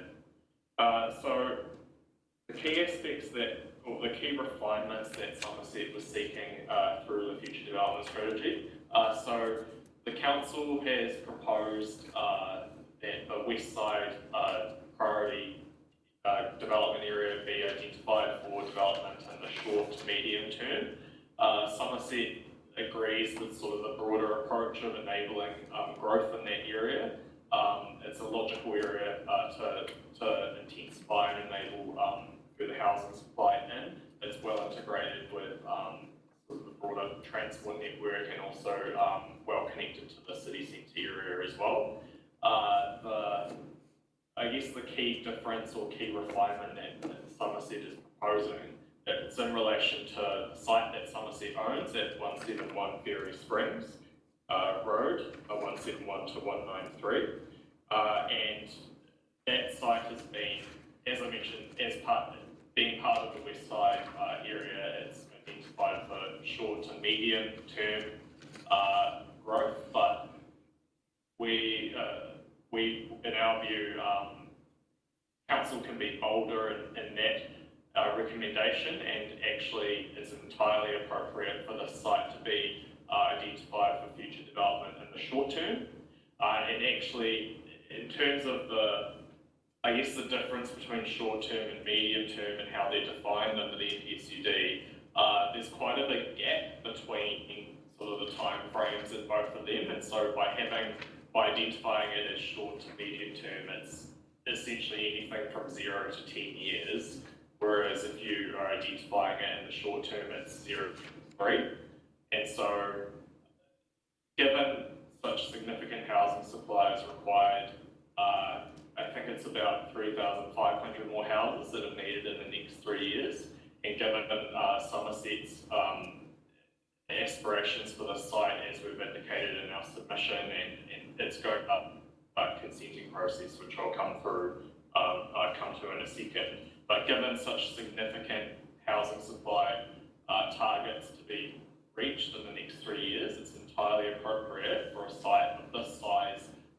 It's well integrated, it's a perfect opportunity to be developing now, should be identified for short-term development. And then, so as part of that, I guess with this future development strategy, once it's finalised, highly influential document in terms of RMA planning processes, and then it provides that framework for future plan changes for the council to unlock the potential for the development of that area. In terms of PC9, just to provide some context for the committee there, so Somerset through that action plan residential. The site is currently and it's for these things that were provided in our submission to you today. It's entirely appropriate that that site is enabling housing really as soon as possible. Can I just step in a moment? You were sort of breaking up. I wonder if you can pull are you able to pull your mic or speaker closer to you? I'm not sure where the mic is in this room, but... You think Russell McVeigh should have state of the art? Can you hear me now? Yes. Yeah. If you, I'll come back in if it cuts out, but that sounds better. Okay. Sorry, I'll try to talk a bit louder then, if it helps. So, I guess you will have seen from the summary of submissions, but with Plan Change 9, obviously the council's taken that active step in looking to sort of fast track the enabling of housing supply in the district. And the medium density residential standards obviously play a huge role in enabling of that supply. But just want to caution the council that I guess that IPI process is still yet to go through its decision-making process.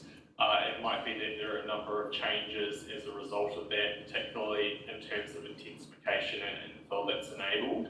And obviously we have an election at the end of the year, and it might be that with a change of government, there are some changes around how the IPI processes are seen through.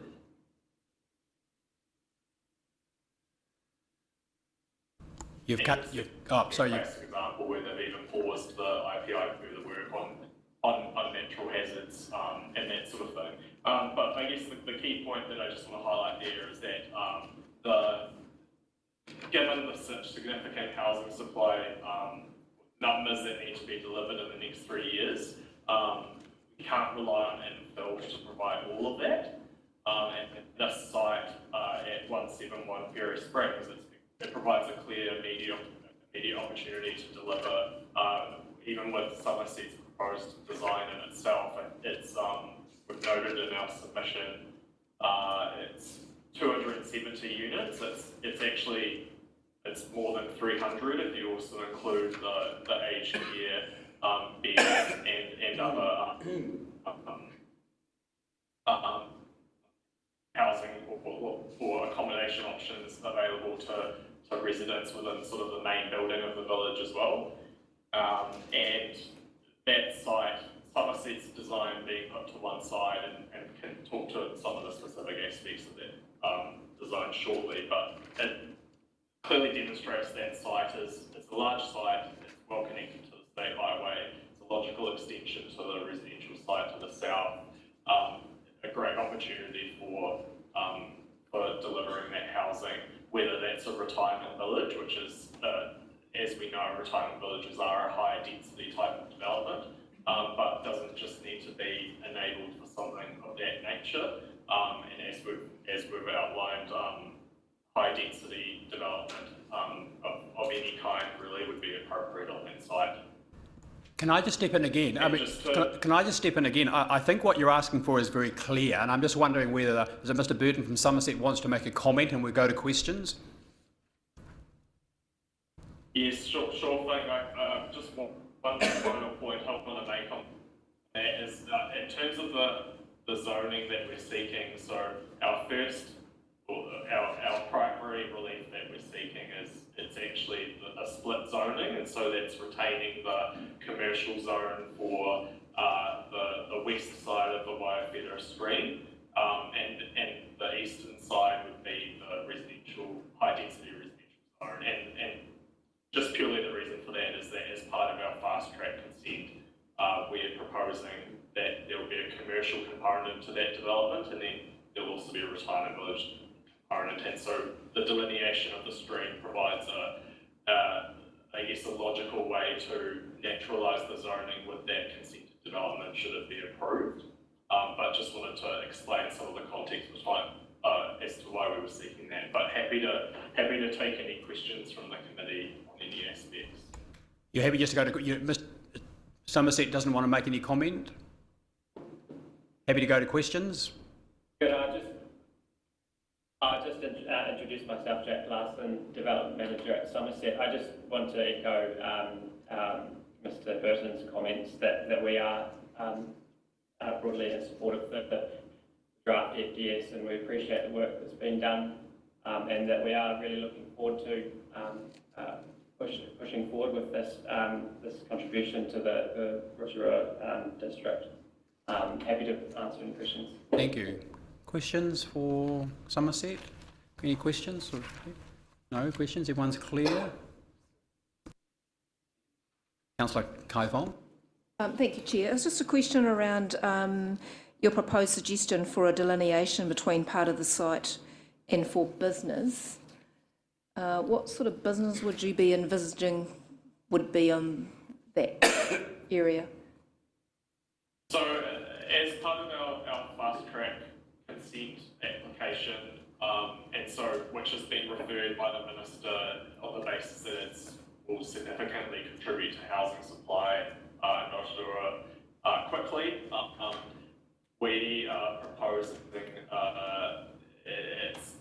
and Jack or Mr. Larson, maybe I'll speak to some of the more specific details of it, but currently that's commercial zone, so it's already actually zoned to enable a range of business activities. But the development specifically that we will be seeking consent for, it's a range of sort of commercial office spaces, potentially some retail. Mr. Larson, if you want to correct me on any of those details, please jump in, but that's my understanding. Yeah. Thank you. Yeah, so we're just looking at a lot of options at the moment. So as not to narrow it down, but at this stage we're very much aware that we don't want to be detracting from the commercial activities, retail, hospitality, etc. that's happening in the centre of Rotorua. So at this stage we're considering a lot of options, and whether that be healthcare, childcare, a mix of some parts of other commercial activities. Yeah, that's where we're at with our application at this stage. Thank you. So just checking in, when are you expecting a decision on your fast track? So looking to, the fast track process has two stages. The Minister has referred to an expert consenting panel, and we're looking to lodge that sort of a more fulsome resource consent with that panel in the next few months. And then that process takes about six to 9 months following that, and so we're looking at consent potentially later next year. Right. So very soon. Yeah, thank you. So you're through the door to go for it. Hence, presumably, why, in your view, given that timing, Somerset's keen to develop now, and hence why you're asking for a short-term identification as opposed to short-medium. Yeah, absolutely. And so the fast track consents, they're only available where you can demonstrate that the development is shovel ready, and so there's sort of a rigorous process where the Minister and the Ministry for the Environment looks at various aspects in terms of whether you've got funding readily available, your records in terms of how you're able to deliver that within the next 2 years, because the commitments have a much shorter lapse date than they do under the RMA ordinarily. And then, because such a big component of that is job creation as well, demonstrate based on being able to utilise it, getting a resource consent quicker, how we can contribute to significantly contributing to job creation, and particularly in the construction and hospitality and then healthcare sectors for Rotorua as well. Thank you very much for that. I just checked nothing further. Thank you very much for your no, we have to have one, sorry. Thank you, Mr. Chair. Sorry about that. I was reading my things while you were talking. Kia ora koutou, tēnā koutou. Quick question. In terms of the, I suppose, the retirement village, what does high-density retirement village look like? If you could sort of give us a quick view of that, if you can. So retirement village is different to sort of standard residential in a lot of ways, that you don't have a sort of subdivided separate lots, and they tend to provide a centralised healthcare and a range of amenity facilities, but then there's a range of different housing options, including for more abled and independent residents. You have sort of more standard housing typologies for those residents, but then as they get older and their needs change, the other options are available for them to move into, including into the main building, where there's sort of a more intensive healthcare support that they need within there. So there's a range of density housing typologies within the village itself, but overall, you're very efficient use of the site. I think that the design details might even be publicly available, and certainly they've shared with the council, which was invited to provide comment on our application if you wanted to look at any of that further detail to see what it might look like. But it's certainly the master plan nature of the site is that it's higher density than standard residential. Yeah, short answer to your question, mix of sort of single story to multiple story housing. Anything to add there, Larson? I think you captured it well. Thank you. Thank you. And I'd also do want to say thank you for the time and effort you put into putting the submission in. Very nice and clear. And also I appreciate the tono to be made, put into the short term rather than the short term, medium sort of categories. So, ngā mihi nui, kia ora. Thank you, Chair. Just a follow-up question then, just following on from Councillor Waru. So if we went to your option 2, which was high density residential across the whole of the site, what would then you propose in terms of the mix of the typologies of housing if it was across the whole of the site as residential? I guess that would then be looking different to what we're currently seeking consent for. And so I don't think it necessarily become a part of a retirement village, but it certainly wouldn't be precluded that or an extension to the village at a later date.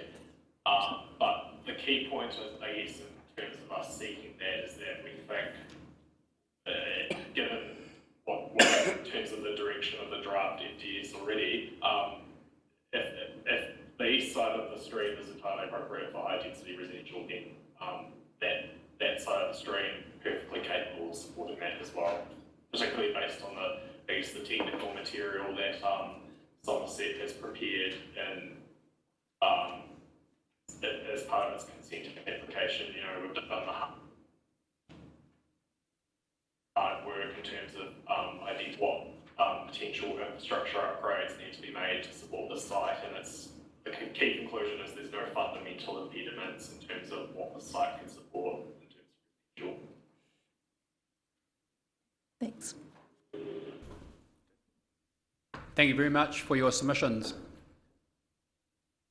Thank you, councillors. Thank you very much. And thank you to Bonnie for enabling us to appear remotely. It's greatly appreciated. You're welcome. Thank you. Thank you. Thank you. Thank you. Those are all the submissions that, well, there were two parties who haven't arrived and may or may not come, but that's all of the submissions we're going to hear before lunch. So I think we'll take their break now, and the next person's not scheduled till 1 o'clock. If they happen to come early, we can. Could I just ask from staff, we don't have a short term in our key. Is there any reason why staff didn't have a short term option? Mr. Mathcott, do you want to come up to the microphone, just so because it's been recorded, so thank you.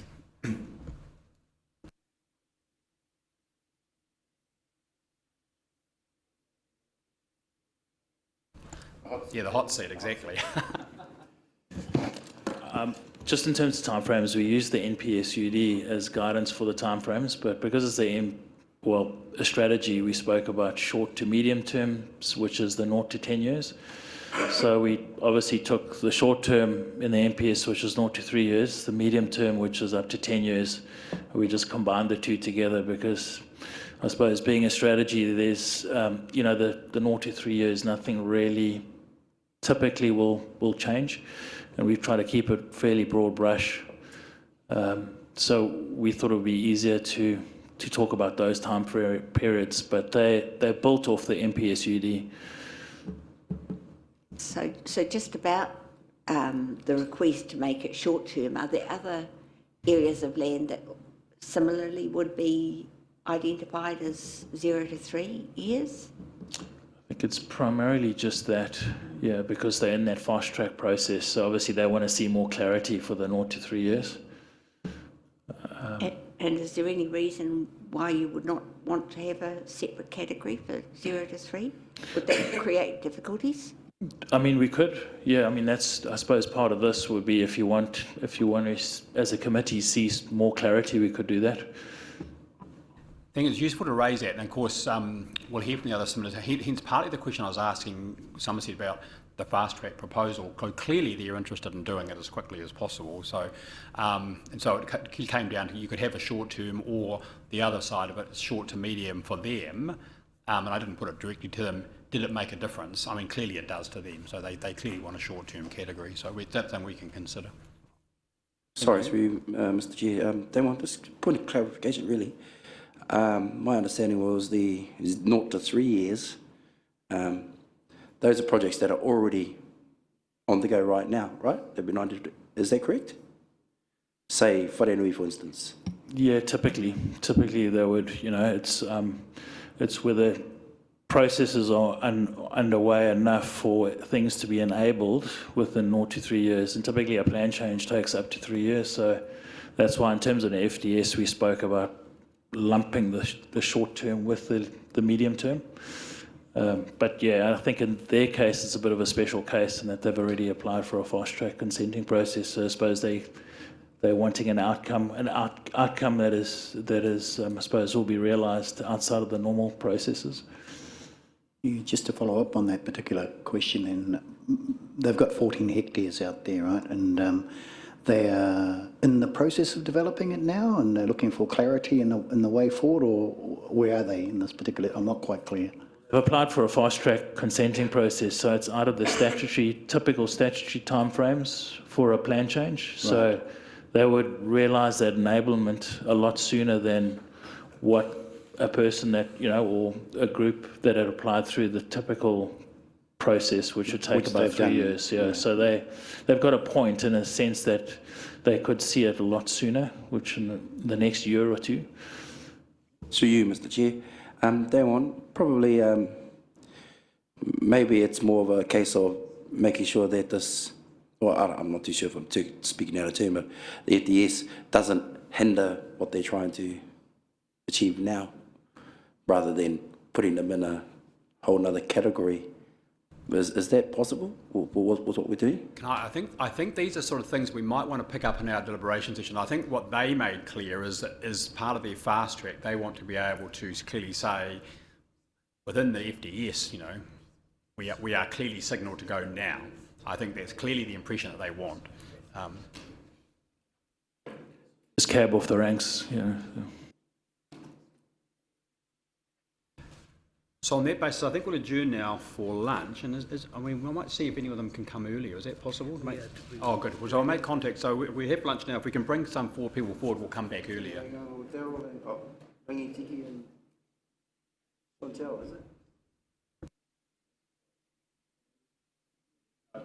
So a couple haven't turned up. If they come up, we'll slot them in, but they haven't come.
Session and call the first set of submissions. Mr. Farquhar.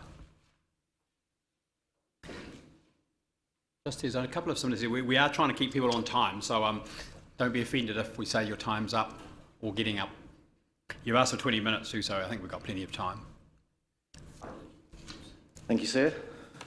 And just for everyone's benefit, we have read the submission, so what we're really looking for is sort of highlights and the key points and then questions from the panel. Yep, noted. Just on that, I have prepared a statement of evidence, but it is pretty much the submission, just in a more sort of formal format, so I can circulate that now or afterwards. It's up to you. Now's good. Do you plan to read it, Mr. Farquhar? Well, I was going to read most of it. Okay. I will be well under the 20 minutes, so I'll give you plenty of time to ask some questions. Thank you. There's only 6 copies there, so just... You want to make a start and what's been here done? Kia ora. For those that do not know me, Brett Farquhar is my name. I'm a planner and director at Stratum Consultants here in Rotorua. Just in the statement of evidence, I've just run through the code of conduct and things like that. We'll leave that as read. I've been planning here in Rotorua for 15 years now, so I'm sort of familiar with the landscape, many of the issues, etc., etc. So today I'm here acting for Tura Tanakau Whakawe ki Nongataha, which is a collective of iwi groups in basically around Nongataha. John Newton was supposed to, Te Pare Newton was supposed to be with me, but due to other circumstances he was unable to attend. So it is just me today. So just to outline, obviously, Tura Tanakau Whakawe ki Nongataha are very closely aligned with the Nongataha township. They do have visions for the area and visions for the village. They also have one of their marae right on Tawi Street next to the Nongataha River. They've also got another marae further up Tarakinga. So that's sort of well and truly within their rohi.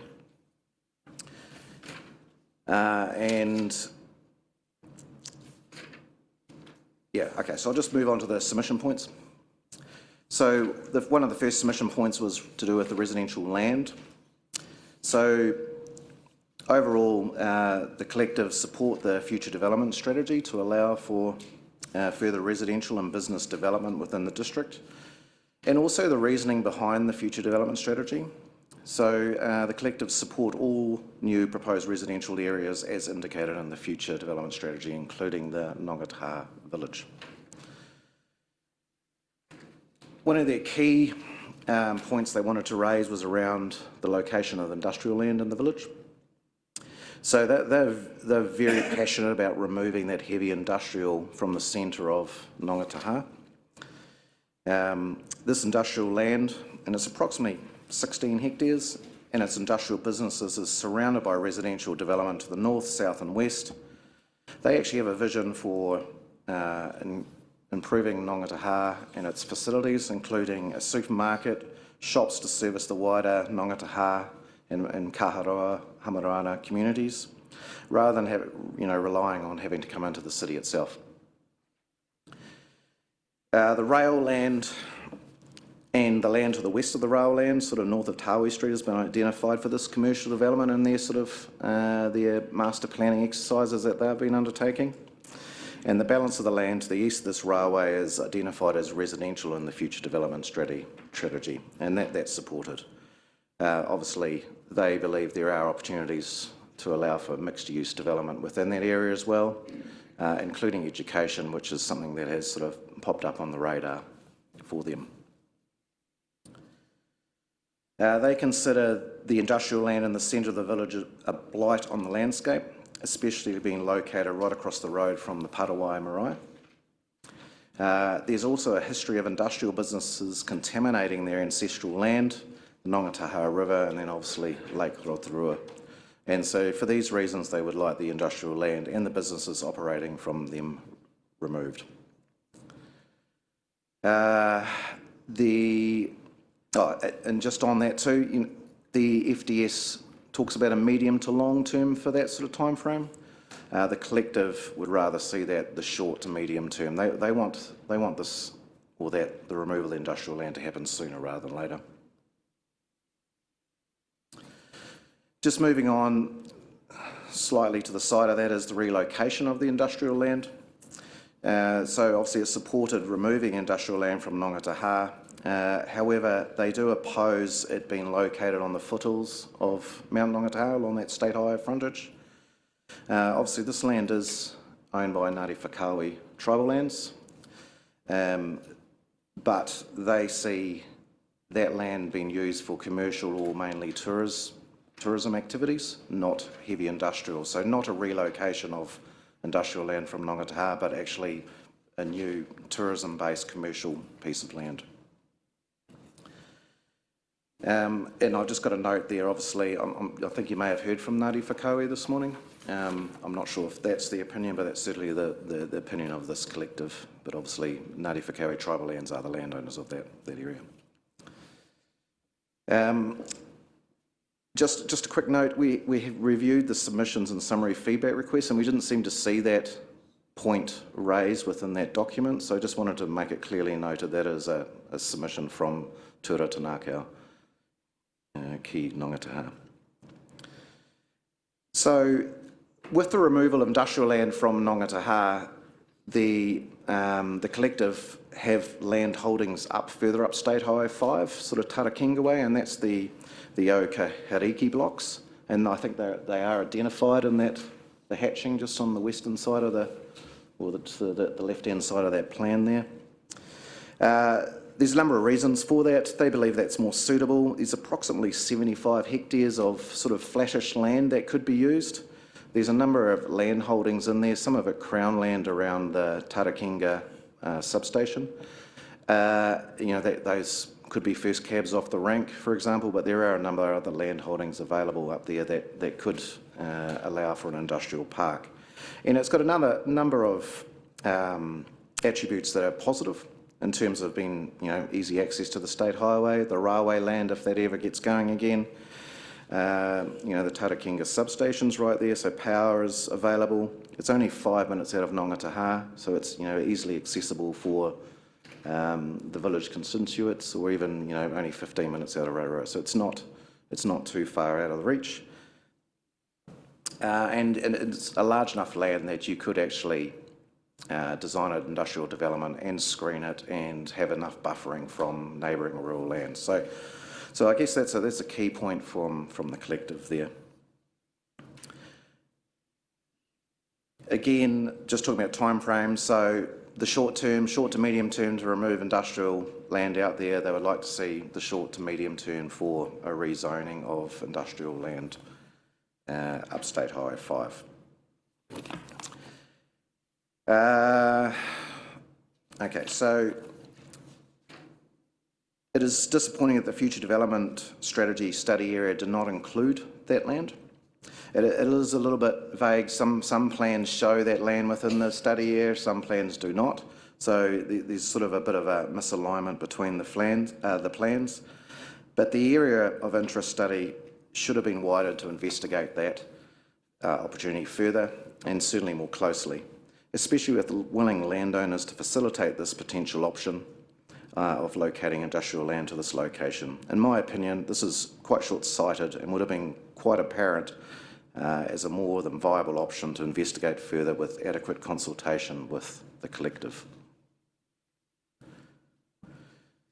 So just to quickly wrap up, the collective will hope that council will use this future development strategy when operative to take immediate action and start the planning process to rezone land. The future development strategy is only as good as its implementation. We only have to go back as far as the 2018 Rotorua Spatial Plan to see that not one of the outcomes in that spatial plan has really been implemented, with no residential or no new residential land zoned. So we've lost 5 years since that spatial plan where residential development could have occurred. So we cannot allow this to happen again, and we will want growth to occur, and if we want growth to occur in Rotorua anytime soon. Yeah, so thank you. So that's just my quick rundown of the submission. Thank you very much, and again, very clear. I've got a couple of questions, but councillors got questions that you want to... but Mr... Oh, go. Well, do you want to go first, or do you want me... Mr. Futt, I understand completely what you're saying. Just from a planning point of view, and removing the industrial zone, how do you do that? I mean, you know, in planning terms, you can downzone it, or you could you could prohibit it. Maybe, of course, you've got existing use right. How does it actually? How would it actually happen? It has to be done by incentive, wouldn't it? And land purchase, or how would it happen? Yep. At the moment, land has come up for sale, and Ngāti Tura, Ngāti Tānakio have purchased land in there, so they're already proactive. They've purchased the corner of Wakaraka and Tawi Streets, those pieces of land there, so they do have the means to do that when land comes up for sale. But look, I take your point. Nothing's ever quick in this game. But I guess showing a direction and a purpose is what the collective are after. You know, they're passionate about Nongataha. To see it remain zoned industrial just would be a backward step in their eyes in terms of. Thank you for that, because I accept that completely. I think you know it's not going to, planning controls of itself are not going to kind of do it. The other question is about the growth of Nongataha per se. We've got a number of other submitters saying you shouldn't let it grow too much or as quickly for Kāinga, or for example is saying you should focus on CBD and intensify smart growth, and others saying we don't want it to become commute about to Taurako. When you're planning hat, and I know you're representing clients, but when you're planning hat, what do you say to that?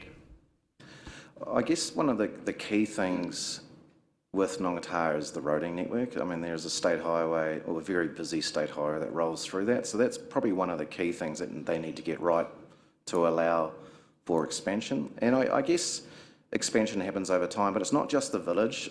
That Nongataha services, and I think I mentioned it, Kaharoa and Hamirana, which are significant populations in themselves. So if you get the roading network right, there's no reason why the village can't be expanded in terms of, you know, in a residential context. And then just if I can go back to your earlier point, the other incentive is having available new industrial land available, maybe just enough of incentive to get businesses to move in terms of, you know, there's a better opportunity further up the road. So I think that needs to be put into the mix as well. Thank you for that. Questions? Kia ora, Mr. Chair. Kia ora, Brett. Tēnā koe. Thank you for your report. Yeah, it's great. Ngāti Tura te ngākau me Ngāti Whakau ki Ngongotaha. They do have some visions that they want to think in there, and that's good. They're pai tērā.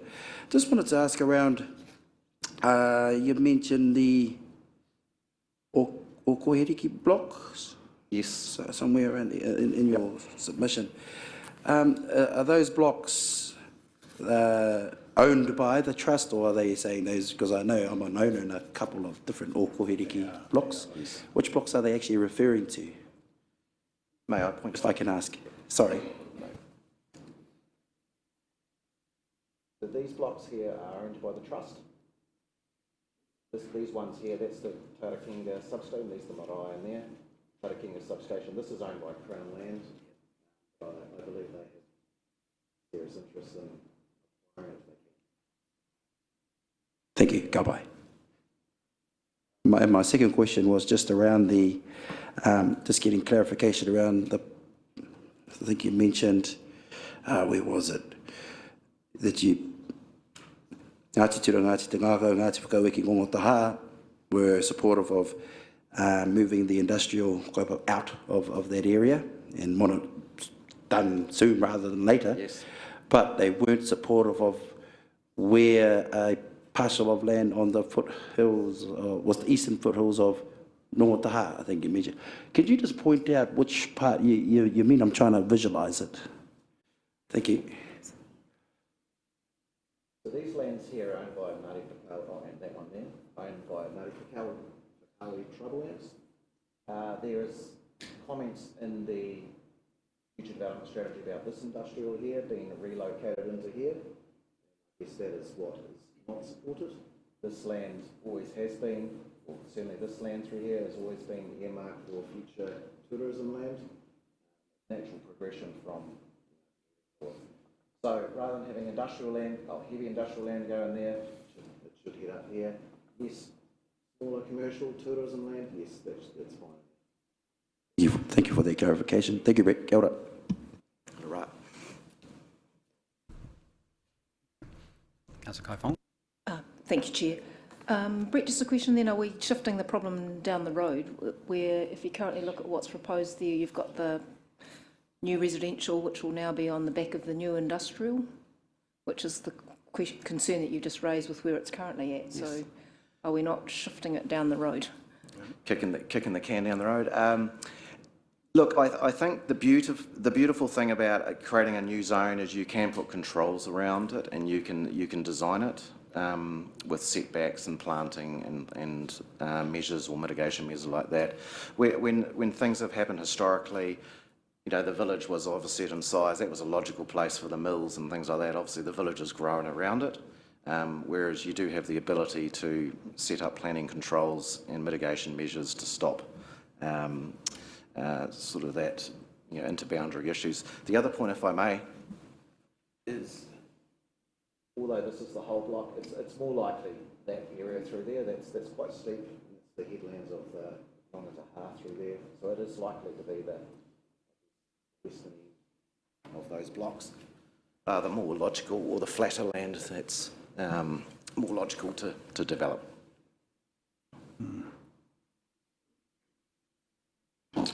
Through you, Mr. Chair. Brett, have you given any consideration to adverse effects to Dalbeth road traffic for the proposal? No, this has been very much a high-level discussion. The collective, or Tuara Tanaka, have certainly gone through a master planning and an internal master planning exercise, concentrating on the village, identifying that area, but in terms of any sort of a detailed analysis, none has been undertaken at this point in time, including traffic. Yeah, Mr. Chair, thank you for your presentation. Ngāti Tūtangako, as I understand, have already historically purchased some of that industrial land area. Is that a desire for them to continue down that pathway and relocate up at Okoheriki lands? When you talk about shifting the industrial park up there, I guess in terms of implementation, they might see themselves as being very open to developing that and setting a new course for industrial development, at the same time acquiring some of the land down where the current industrial park is, to try and, I guess, balance off their aspirations? Yes, I mean, I can't speak for them directly, but they are very keen to purchase land. They're certainly very keen to purchase the land between the Ngātaha village and the railway at the moment, where there's a commercial wreckers on there. So that they are proactive in that space. Obviously, you need a willing buyer and a willing seller to make a transaction go through. But their intent would be to improve Ngātaha as a vibrant residential commercial sector, yes, with repositioning of the industrial park. Is that right? I'm just trying to get a sense. That's their aim. That's their directive. Yes. Okay. Yes. Anything else, Mr. Farquhar? No? Thank you very much. No worries. Thanks for your time. Thank you. Thank you.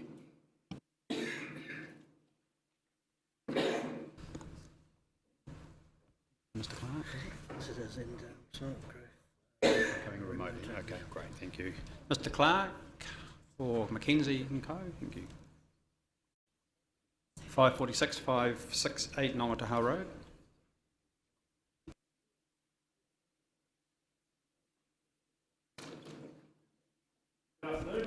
Good afternoon. And I'm not sure you're in the room. We've got your submission, read it, and we're really looking for highlights and questions to you. So we've read your submission, and I don't know whether you've got anything more to add, but we're really looking for a sort of summary and sort of high-level issues. We've been on a site visit. We've sort of seen, obviously, where the site is. So we're really looking for a sort of an overview, and then we'll go to questions.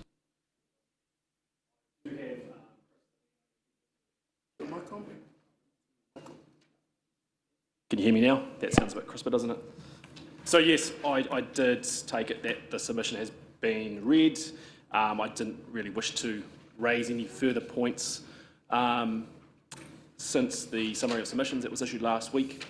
I can provide a summary of what I do have here if you would like, still. Yes, have you got that written, or are you just going to just summarise? Sorry, summary of the submission that you all have read? Oh, yes. Yep. So you would like a brief verbal summary of that? Yeah, just give us a quick overview and then we'll go to questions. Sure thing, okay. Yeah, so this site is currently zoned rural. It backs onto a whole lot of rural properties that are residential in function.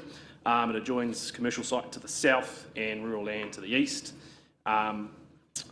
We've had early high-level discussions with Rotorua Lakes Council that it could be a site suitable for future residential development, and now is the time, I guess, we've tried to raise that more formally through a submission on the FDS.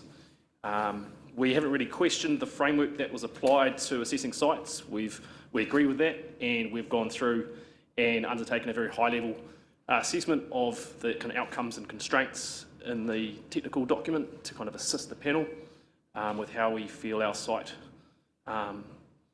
kind of being suitable as a potential future residential area. In that assessment, I've gone through the relevant outcomes and constraints and kind of given a bit of an indication on what I think is, what kind of level they have in terms of go carefully constraints or significant constraints. So there are things to be worked through, but we feel these would be dealt with through at a consenting stage in the future. Would you like any further elaboration on the? No, I think that's quite. A question of, have you had any discussions with your neighbours immediately to the south? Yes, we have. And Somerset. What have been the nature of those? Because clearly they're before this panel as well. And can you? I mean, are you talking about cooperation with them? Certainly, yeah. We're trying. I mean, it makes sense from an infrastructure point of view to work with them. They've got to do some significant work, and we would too if we were to develop the site. So we've been having early discussions with them for the last year or so, regular catch-ups, trying to tee things up with where we're at moving forward. Are there questions for Mr. Clark, or I've got a couple? Good. We have that diagram with your submission. Yes. So is this the Somerset land here? Directly to the south, Yes. That's correct. Yeah, and so this would be public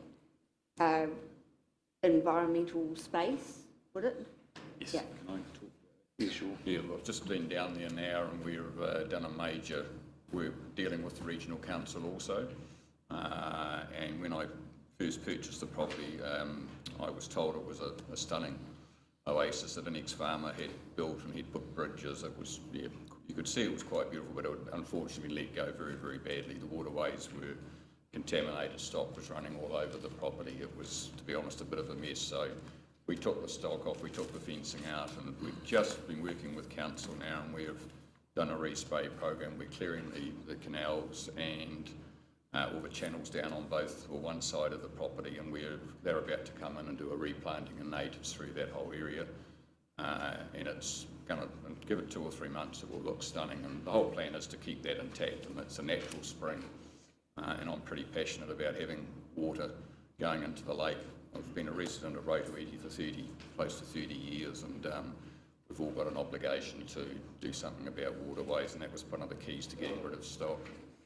So yeah, no, we're very excited about it because it's got natural springs, and it's genuinely going to be quite a little feature. I couldn't believe when I first looked at the property that it was something so close to the city, and yeah, a wee oasis, to be honest. Yeah. Great, thank you. Yeah, you mentioned in here that there's no sort of significant growth constraints, and is that, I'm sure I'm looking at the right one, yeah I am, is that the view shared by councils? So at this stage, I guess this has been a very high level assessment using the framework in the technical document, working through relevant legislative requirements that apply to the National Policy Statement on Indigenous biodiversity, on highly productive land, natural hazards. So I guess it's based on a a planning review of those documents based on indication from Council's mapping and property file in terms of hazard information from Bay of Plenty Regional Council's mapping. So it's based on, not from technical reports, but from information that's really available. Right, okay, thank you. Councillor Kai Fong and then Councillor. Thank you, Chair. Just two questions. One was just going back to the Somerset. We've heard from them that they would like us to move quickly and consider changes in a short term, so 1 to 3, because they're effectively ready to press go on their project. Would that apply equally to you? Yes, look, I'd originally rang them up about a year ago and started the conversation. Obviously, that was only just after they'd announced what they were doing, so I didn't know anything about that, but I just said, look, I really think there's a lot of work to be done on particularly obviously on the boundary where that stream runs along the whole side. And they've said they're doing a lot of geotech stuff and they want to keep it moving, but in fairness to them, it's on the back of just coming at the end of COVID, and I think I'm not quite sure how advanced they are now, but clearly they've indicated they want to move more quickly, and we would happily align with that. Okay, and just a second question. Just looking at the plan, you've obviously got some larger lots, and we've been talking a lot about different typologies of housing to give different outcomes. So were you thinking more, I think you said 108 residential units, are these going to be single I have story? to be honest, when I saw that, because they said here's 2 options open, whether in a high intensity is something the council want to drive, and I think that's more to show this forum than it is to do it for me in terms of saying here's what we can get out of it. Look, I'm quite open to it. We're just showing 2 aspects, one at a lower density and 2 at a higher density. It's proximity to all those things with the bus stop out the front and all the rest of it lends itself to saying I don't genuinely, it's not because I own the property, but I was quite surprised that there was a sizeable bit of land like that still sitting so close to the sea. I had no idea that it was there. So, but I'm quite open. I'm not fixed on any which way. We're pretty early in the process with obviously with this forum to work out what the council does want to see long term. Thank you. Not for me to dictate that. Yeah. No, it's obviously interested because obviously just driving more housing and what potentially could be proposed on a site like that. That was all. Thank you. Yeah, no, thank you. Thanks, fellas. At a high level, it seems to make a lot of sense. I just wonder whether Waka Kotahi get in the way of these sorts of developments and the impact of large numbers of houses onto the highway. What sort of a barrier is that? Why is everyone chuckling? Yes, I mean we haven't had direct discussions with Waka Kotahi at this stage. We, based on I guess sightline distances in the district plan, we believe that the northernmost crossing could be in a relatively safe position, and it's already a crossing. But notwithstanding that, it's state highway, so we'll have to meet their requirements and obviously have a more direct discussion with them. So yeah, that's certainly, I guess, a potential constraint we need to work through at detailed design.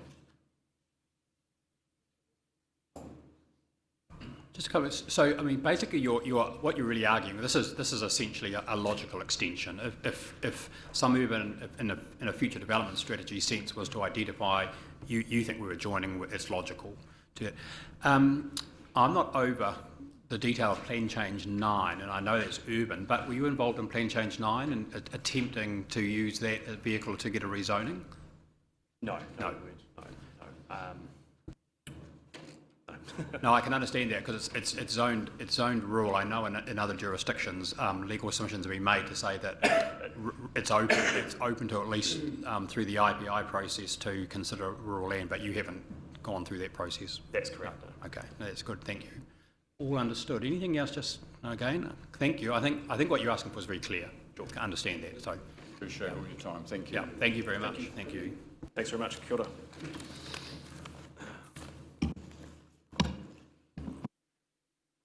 Mr. Guildford, is it? Is it Guildford?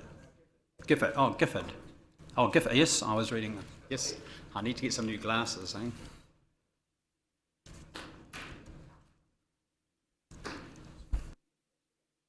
Welcome.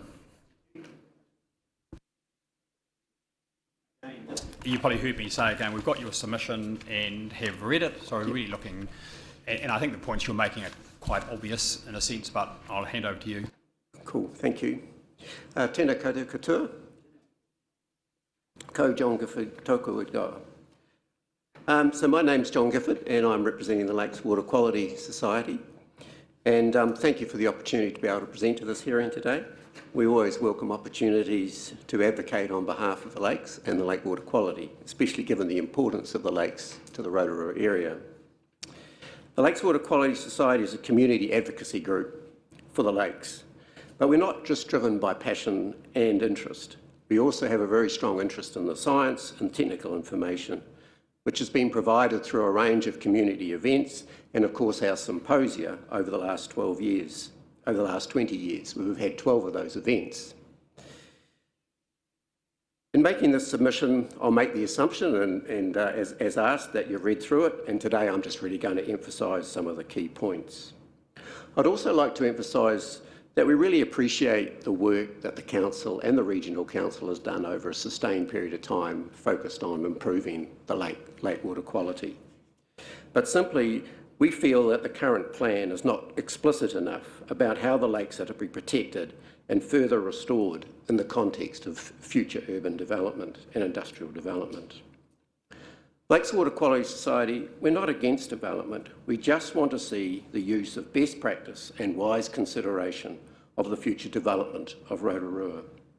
We're of the view that there is much that can be done in a strategic context to significantly improve the future urban and human development of Rotorua. We recognise that economic, social, cultural and environmental objectives need to be met. But the lakes are a critical resource to Rotorua, and I'm sure you don't really need any reminding of this, but just to refresh your memories. Back in 2017 at one of our symposia, we had a paper that presented on the value of lake ecosystem services, which were valued at that time at $122 million per year. And catchment ecosystem services were valued at $176 million per year, with the overall conclusion being that the investment in wise land use around Lake Rotorua, and for that matter the other lakes in the district, was a good investment for the long-term sustainability of the Rotorua community. So these economic values just reinforce how important the lakes are to this area. So when it comes to the future development strategy, the Lakes Water Quality Society acknowledges that the quality of the lakes and water quality is recognised in the plan. But Lakes Water Quality Society is of the view that the plan itself falls short in really giving adequate consideration to the long-term sustainability of the lakes, water quality, and ensuring that the Maori, the life force of the lakes, is guaranteed long-term. And of course, over recent months, we've all seen the impacts of climate change and the devastating impacts that can have at multiple levels, not just in New Zealand, but globally. And so we all have a role to play in this space. We're very concerned that climate change is going to have a major detrimental impact on the lakes, and this needs to be taken into account in the future development of Rotorua. Some key points in our submission.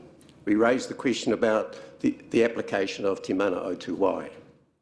The inclusion of Te Mana O2Y in the National Policy Statement Freshwater is a critical step in changing the way that planning is undertaken for growth. The fundamental concept of Te Mana O2Y is to protect the Maori of freshwater and its ecosystems.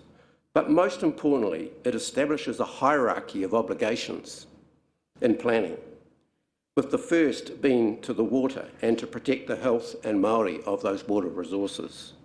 The use of water resources in the context of community development must come second in the context of Te Mana O2Y. Mountains to the sea. At our 2022 symposium, there was a discussion about using sophisticated integrated land-water models to assess the limits on resource use to achieve achievable freshwater objectives. And there are numerous examples provided as to how these models have been applied throughout New Zealand. Such tools do not appear to have been used in the development of the Rotorua Future Development Strategy. And this calls into question just how thorough the planning process has been, in particular in regards to consideration of the impacts of urban development on lake water quality. Nature-based planning. Under this heading, the Lakes Water Quality Society raises a number of concerns. Catchment management strategies, integrated land water management, identifying areas of catchment restoration and preservation, identify areas for effective water management such as bioswales, wetlands, riparian plantings, rain gardens, water soakage areas, flood management areas, sediment collection features and natural flow paths. Mahinga Kai. The core issue here has the future development strategy adequately considered the role of the lakes in providing Mahinga Kai for Te Arawa. This is a critical element in Te Mana o Te Wai. Just recently, we were reminded how impactful urban and human development is on the environment, with results of plastic contamination in Lake Rotorua becoming evident and indicating that it's quite significant. So in summary, the Rotorua community has set a bold goal to restore the Rotorua Te Arawa lakes, in particular Lake Rotorua, to a healthy state. Significant investment has gone into this goal over the last 20, 30 years. Any future development strategy must have this goal as the top priority. The current analysis underpinning the draft FDS has not done this and has been done or more driven by the Rotorua Housing and Business Development Capacity Assessment of 2021. The draft FDS needs to be revised to take a Te Taio first view and then consider what degree and type of development will be consistent with this outcome. By approaching the FDS in this way, the goals and objectives of the National Policy Statement Freshwater and Te Mana o Te Wai will have a much higher chance of being achieved for the Rotorua Lakes. Thank you for the opportunity to present this morning, and we look forward, if there's any further information or questions, we're happy to answer those. Thank you very much. Can I ask you a broader philosophical question? Because I doubt anyone will disagree with what you said. In the sense, we've got a number of national policy statements, and you mentioned the Freshwater 2020 version. We've got the National Policy Statement on Urban Development. Do you see that they're in fundamental conflict? Is it your view that that development can occur where water quality can be, let's say, improved rather than just maintained, improved in the way that you kind of argue it, or are they always going to be in some sort of conflict? I mean, the society generally broadly, views development as being critical. I mean, there's more people on Earth, and there's the requirement for more places for those people to live and be serviced through industrial and commercial services.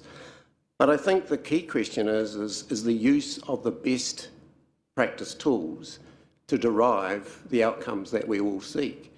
And I mean, I have a very personal strong interest in sustainable land development, and I think there's a huge amount of opportunity that we could take in that space. But it's really a matter of recognising how you do that in an integrated land and environment way. So in terms of what you're asking of this future development strategy, you said it because you're saying it doesn't, other than sort of some tangential sort of views to it, how much of a structural change do you think this future development strategy would need to be or to be undertaken to give effect to what you were saying? How would it have to change in broad terms, not the detail? Because one thing we're going to have to do, our recommendations is, if we think what you were saying is priority with what you were telling us, how do we change the FDS? Well, when I read the document, and for that matter, the underpinning document, technical document, I mean, the actual emphasis around water quality was there. There was an emphasis, it was mentioned, but it was always looked well down the priority list. And I think that's the key point we're trying to make. Water should really be at the top. And if we're going to apply the National Policy Statement, or for that matter, Te Mana o Te Wai, which says, that the maui of the water is the most important aspect and development comes second, well, put it first and then design your urban strategy around that. Yeah. That's helpful. Thank you for that. Thank you. John, just want to pick your brains about lake levels, if I can. We've had very high lake levels in some parts of the Rotorua wider catchment this year. And we also heard this morning that the water table, for example, in the bowling club at Nongataha currently is only 1 metre below ground level. And another conversation I had today about historical lake levels and the impact of that on the geotechnical condition of the CBD, which suggested that, in fact, the lake levels have been higher in the past. So have you got any comments to give us on how we should take potential future lake levels resulting from climate change into consideration with our settlement pattern and the future development strategy? We did actually mention that in our submission about the necessity to think about both the potential for both drought and future flooding. And when you think about Lake Rotorua, or at least when I think about Lake Rotorua, even though it appears to be adequately controlled by the outfall at Kerry Falls, of course, it's this whole mountain to the sea perspective, and looking at it as a fully integrated catchment. If sea level rises and the Kaituna starts to flood, and the land downstream of the Kaituna starts to flood, then Rotorua could well be constrained at Kerry Falls. It's not beyond the realm of possibility. And that would cause subsequently flooding, obviously, to the city, and then, of course, it would back channel right up through all the major streams in the catchment. Our streams and our hydrology in this catchment is incredibly vulnerable. There's no question about it. And what we've just seen is evidence of just how vulnerable it is. I would just add, too, that with lakeside erosion particularly in Lake Rotorua, there are some other areas, of course, but with the erosion around Lake Rotorua with an increase in lake level, that will have a significant impact on the nutrient load into the lakes. It's probably already had a significant impact in terms of mahinga kai and the existence and persistence of the aquatic organisms in the lake. So, yeah, it's a significant impact, and we need to plan for that. Tēnā koe, John. Thanks for the presentation, mate. No doubt about the advocacy for the lakes and also in the scientific and technical aspects as well, that lake water qualities as society have been really supporting. Your comments around Te Mano Te Wai, Te Mauri o Te Wai, and from the Kūtiki Tai, all of those things are very relevant and consistent with the Lake Water Quality Society. We had a presentation from the Federation of Farmers Federation, and they want a balanced development. They want to make sure an appropriate use of land is limited, to protect the farmlands, and also to continue to fulfil the potential of the farmlands. What's the Lakes Water Quality Society sense of that in terms of creating that balance between Te Mano Te Wai and the Federated Farmers' position on this balance? What do you see as balance? Yeah, it's a good question, Te Taro. Once again, if I refer back to the technical evidence that was presented at our last symposium, there was a wonderful paper provided by Taniwha Kingi, who's the chair of the Te Arawa Primary Producers Group. And he made the point that the cost of farming is increasing because of climate change and nutrient limitations and all those things. But the key element in his presentation was we need to diversify land use. We still need to add value, but we need to diversify it and look at the opportunities for different crops, bring those crops probably back into the city to create new economic opportunities for the city, and to add value to those products. And that paper was well presented by Taniwha at the symposium, and we share that view. There's a lot of things that can happen in advance of what we're doing today around enhanced land management and new industries, new production systems, and adding value.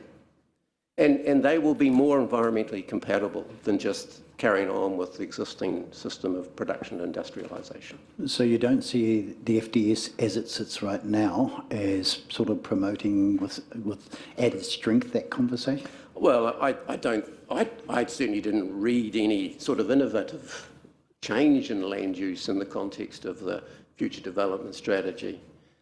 I mean, I'd love to see some much more innovation in the context of how we use land. We need to, I mean, I don't know if you watched Country Calendar last night. There was a guy planting poplar trees and enhancing the value of the land and then chopping the poplar trees down and turning them into matchsticks and chopsticks. Well, I mean, I'm not suggesting that's the solution for the whole of Rotorua catchment, but it just provides you examples of the way we need to start thinking. And in a world where we're constrained by carbon, by crikey, we need to think of these solutions fast. Thanks, John. You talk about mountain to the sea, and I'm not sure how we would capture this in the FDS, but do you think there's more work to be done in the upper catchment rather than the urban, well, sorry, I'll rephrase. Can we do work in the upper catchment that will mitigate some of the potential downside in the urban area development? And what might that look like? Undoubtedly. And we, I think in our submission, we mentioned the role of things like the Paringa stream and the Ngongataha stream and the Utahina stream, all take their catchment in the upper part of the Mamaku Plateau. I mean, they have a huge influence around potential flood risk, around the area of potential urban development. I mean, it's a no-brainer that we look at what the long-term conservation of those catchments are and the impact that will have on the urban area.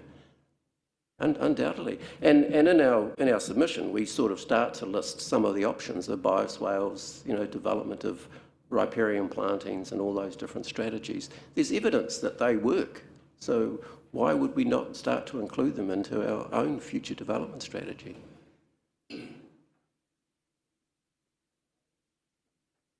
Kia ora, Mr. Chair. Tēnā koe, John. E rawe ngā kōrero. No, I'm a big fan of that, te mauri o te wai, te mauri o te whenua, te mauri o te tangata. It's all connected, all works together. So thank you for your kōrero. I just wanted to ask, you mentioned about being more innovative and just wondering, is there something a statement of some sort or some kind of thing we could add into the current strategy that would, I suppose, satisfy the Lakes Water Quality Society's view on ko te wai kairunga, and then, as you said, number one, and then come down. Is there some way we could add something into what's there currently that would satisfy your groups or your organisations' sort of aspirations for te wai? I think the key statement is that water comes first in the context of te mana o te wai. But to realise that, ultimately we need to have probably a combination of both foresight around the future development opportunities, and so that where we're using land, and we need to use it to produce food and commodities and all that sort of stuff, but we need to diversify the range of products that come from the land. In particular, I mean, I have a very strong interest around energy and using land for energy production. And we're all vulnerable to energy in the context of New Zealand. But those are just some examples that I think would enrich the thinking within the future development plan. So just, sorry if I can be indulged. Seeing more things around flexibility in terms of innovation on land use would be something your organisation would be eager to see in there? Absolutely. Thank you. Okay, thank you. Kia ora, thank you for your submission. We probably could talk to you all afternoon, actually. There's a lot in it, but I think we've got the clear message from you, at least, to saying that the strategy, in your view, needs to be kind of flipped in the sense of the whole issue of Te Mana o Te Wai and the national policy and water needs to be much more of a focus, is your view. Yeah, and I mean, may I add that we also submitted on Plan Change 9 the intensification of urban development, and it was very much in a similar sort of context. It's easy to go down a path that we all know. It's a little bit harder to actually change direction. But the outcomes probably will set us in a better path long term and in a more sustainable direction. And I think that's what we've got to sort of try and direct these strategies towards. Thank you very much. Thank you. Thank you. Mr. Spurtle was here. Oh, he is there. Just hiding. Just hiding. Kia ora, everybody. My name's Paul Spurtle. First and foremostly, I'm a proud Rotorua local, and I'm a senior development manager at Veros, and I'm representing the Bonington family, and this is Teresa Olsen, who's part of that. So they're the owners of 85A Aquarius Drive, which the submission relates. Just the clicker for the presentation up here. Oh, yes. Yeah. So yeah, I've just pulled together a quick presentation to sort of guide things, and I can run through it fairly quickly. In essence, this here is the piece of land which the Boningtons own. I was just asking Teresa how long they've had this piece of land for, and she thinks sort of somewhere since 1928. Overall, it's around 49 hectares, split over 4 separate titles. The land's currently zoned rural, and it has been identified, a portion of it, as future residential within the future development strategy, which the family supports.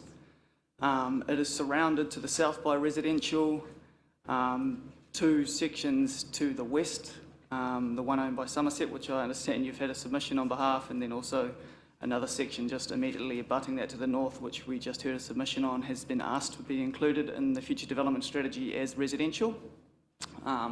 We've got the lake bordering it to the east, and then to the north is a significant natural area. So I guess although zoned rural, it's kind of all surrounded by residential, future residential, and the area to the north there is a significant natural area which will remain like that as it's a protected area. The blue sections there just on the slide here indicate council roadways. So the land's got access all through the western boundary there, and then also some access off Aquarius Drive. And it's our perspective that we think that a good portion of this should be included as residential because it just makes sense to be residential in regard to its location and some of its key characteristics, which I'll go into a bit further. So there is some known flood risks in relation to the site. This is from the council's GIS website in regard to some of the potential flood risks. These will need to be confirmed, I guess, through plan changes and through technical analysis in the future. But just taking this as the best information we have right now, that still leaves about 21 hectares of the land, outside of that, and at about a 70% development efficiency and over 500 square metre lots, that's yielding about 300 residential lots, which will go a long way to, supporting Rotorua's undersupply of housing. One of the unique things about this block, which makes it great, is the significant natural area there has been of key interest to the Bay of Plenty Regional Council for some time, and they've been working with the family, I guess, and trying to obtain some of that land to turn it into a wetland to improve lake water quality. And we see this as a real co-benefit for the land being rezoned to residential and being repurposed for that use. We just had a big long conversation around Te Mana o Te Wai, that the land could be developed for residential and use this wetland, as part of its stormwater management, improving quality, managing some of that quantity effects. I'm working on a large residential development up on the caldera of Rotorua, and believe me, managing quantity down near the lake is a lot easier than trying to manage it up a hill when we've already got rivers and streams which are over capacity. So we think there's a really good opportunity here to work with the Bay of Plenty Regional Council. I'll show you a couple of scheme plans in the next couple of slides, but the Regional Council has actually funded previously over the last sort of 10 years 2 different schemes around how they can develop the wetland and how they can unlock some of this land for residential. And we've just recently engaged with the Regional Council again just in the last 6 months, and they've confirmed that they are really interested in working with the family. So this is one of the concepts which was funded by the Regional Council in 2011 by Opus, sort of identifying some wetland through the middle there and then some residential development to either side of it. And then This is the more recent one undertaken in 2017, which essentially demonstrates similar kind of outcomes in regards to having a wetland through the middle and then residential either side of it. So basically, in a nutshell, really, we're in support of the land being included as residential in the future development strategy. We think it's got a whole lot of great characteristics which would make it a great place to live. One of the visions is, developing this residential land with access to this wetland for education, recreation, and being able to get down to the lake will just make it a fantastic place to live. It's located directly next to Kauhau Point Primary School. It's just down the road from Western Heights, so it's already got some of these key infrastructure in place.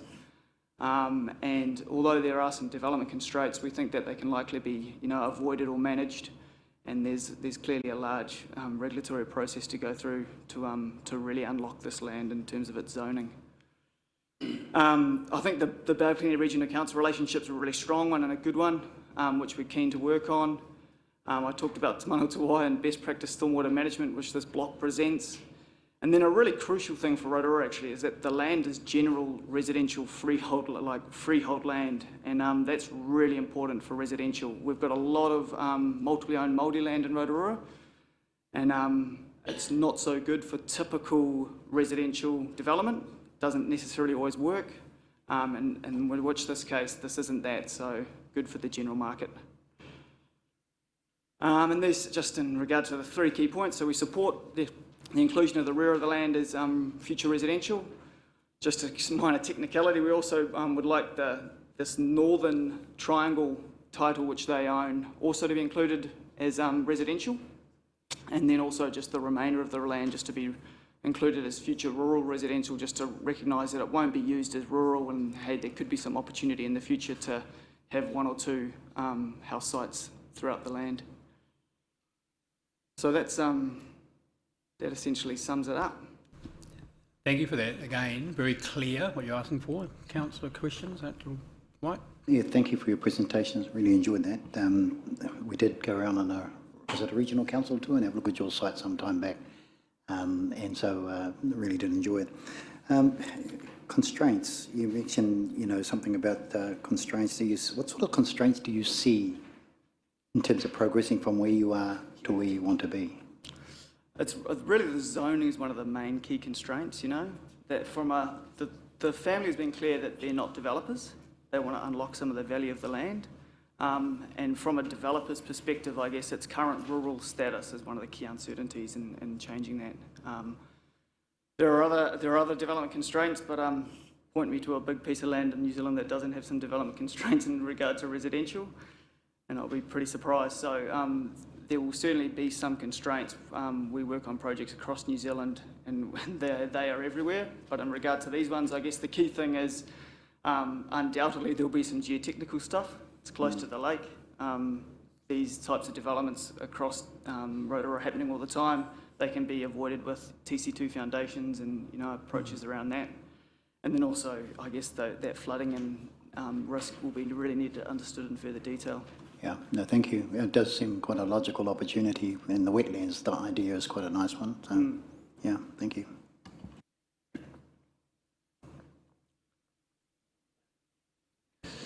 Thanks, Paul. In one of the submissions we've yet to hear from, they talk about moving back from water bodies as the right thing to do environmentally. I just wonder whether the high-end, I think you call it high-end residential next to the lake, is the proposal contingent on having that piece in, or can they be separated? No, it's not contingent on it. It's I guess from our perspective, we're looking at unlocking, I guess, the value of the land, and that's one of the key uncertainties, which I guess would be keen to explore further as to whether there is any development potential at the front. But I guess that will be run to ground further on. Kia ora, Mr. Chair. Tēnā kōrua. Oh, the Bonington land. I brought up with the Uncle Rain and Auntie Dawn across the road all my life, so the Bonington name is pretty familiar to me. So e kai te mea atu ki a koe. Just wanting to know because there's the wetlands thing I think is great. You mentioned the zoning, And is this, you put some plans here, and I've read through the submission. Is this something you want to get onto quickly? Yep, ideally ASAP. Kapai. Seems that's the fashion for that whole area around there. Want things done quickly rather than wait for it in the medium term or whatever it was called. So short term would be preferable. Yep. And just on that, sorry, Rauri, and maybe through you, Chair. Clearly, I've just brought this slide back. So there are 3 submissions sort of on the table all around this area. We haven't been approached by any of those other landowners, but we suspect that our land, well, the Bonington's land, may play a role in unlocking that land in regard to moving their stormwater to the lake, and would be happy to work collaboratively with those guys and probably make sense to look at that as a key growth area at once. Thank you for that part of it. I was going to ask you that question. It was the same. I think you see this coming as a package deal at one respect, isn't it? There's 3 properties which have clearly come before us, which are saying, please include us as well, and we make a logical block. Does that sum up that partly? Yes, but not by strategy. I guess we haven't met with them or haven't. I guess it just makes sense when you look at it. Yeah. Thank you. Can I just check? Councillor Need. For clarification, we've had a submission from the Somerset group asking for their land to be zoned short term because they're already through the gate with their fast track consenting process. So should this be identified as future residential, what would be the term that you would think was suitable? In the short term, we would be... Within 3 years? Yep. Thank you. Chair, we're still yet to hear from Mokukotahi, and there was just a question raised around the access onto Ferry Springs Road for the other block. So is there access to the back of both of those blocks from your... Yep, so that council roadway, which just sneaks off the south of the plan there, that pops out onto Kauha Point Road, which is a collector road, and then that would then move down onto Ferry Springs Road at the lights there. So I'm not a traffic engineer, but I guess from my high-level perspective about it is that that's fairly good access from that perspective. A collector road's a pretty good category, and then there's obviously lights into that main state highway, and then there's another piece of access there onto Aquarius Drive. Just one quick, you asked for that extra little triangle piece. So adjoining that is that just all wetland area that stays in wetland, so you're just to develop the tiny little corner? Yep. Yes, yeah. Okay, thanks. Just a final question. Yeah, given your proximity to the lakes and the wetland area, obviously suggesting pretty high water tables, would you, may not, maybe just a too technical a question, but would you see the need to lift up that property to build it up a bit more? I honestly wouldn't. Without there's been no technical assessments in relation to the land at the moment. I thought it would be an unfair question. Thank you. Thank you very much for your submission. Again, it's clear what you're asking for. Thank you. Thank you very much. And just before you do go, Paul, so the whānau and yourself has been the Veros repair support the FDS direction? Yep. Kapai, just confirming. Thank you. Thank you. Next submission we've got is smart growth and coming in online. Is it Mr. Batchelor doing it or? Yeah. I might leave now. I might leave now.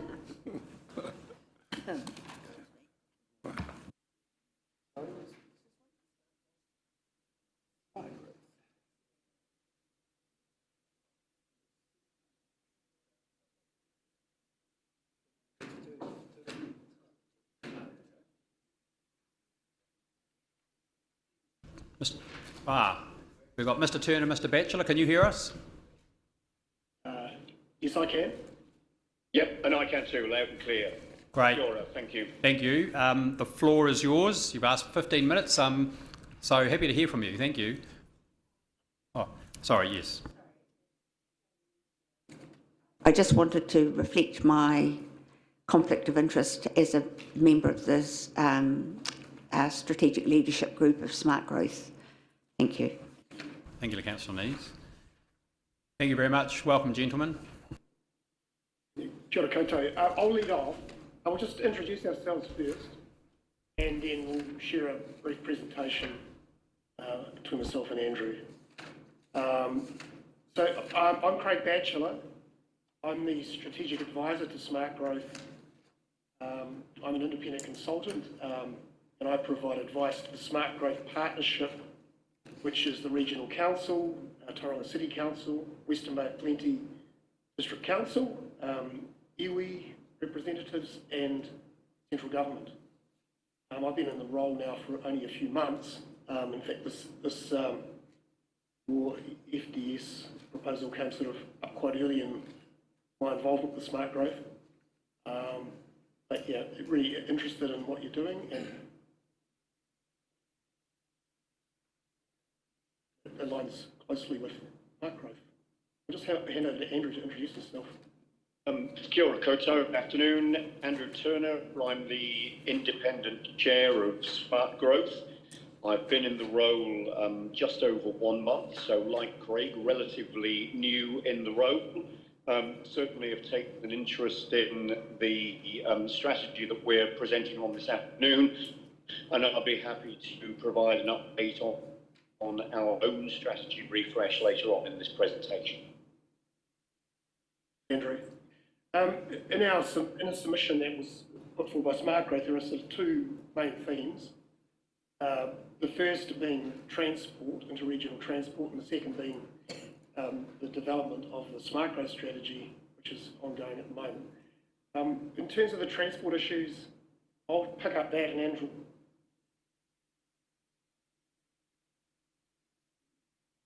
about the wider strategy. Mr. Batchelor, can I just stop you? Mr. Can you hear me? You're cutting in and out, so I'm not sure whether it's at your end or our end, but can't hear you really. I might go a bit closer to my internet, the modem.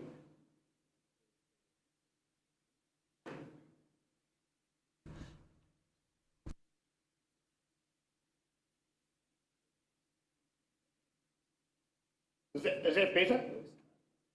It is at the moment, yeah. If you keep talking, I'll tell you if it's not. I'm just going to... I'll just recap slightly then.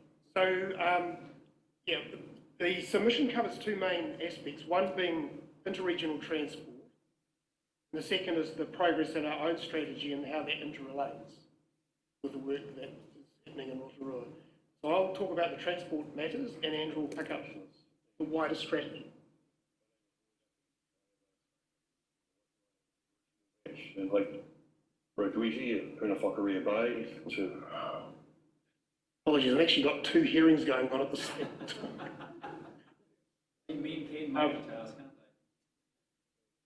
Sorry about that. So in terms of the transport issue, interregional transport, it's good to see that the strategy clearly recognises the relationship between Rotorua and Tauranga and the issues there around the main routes.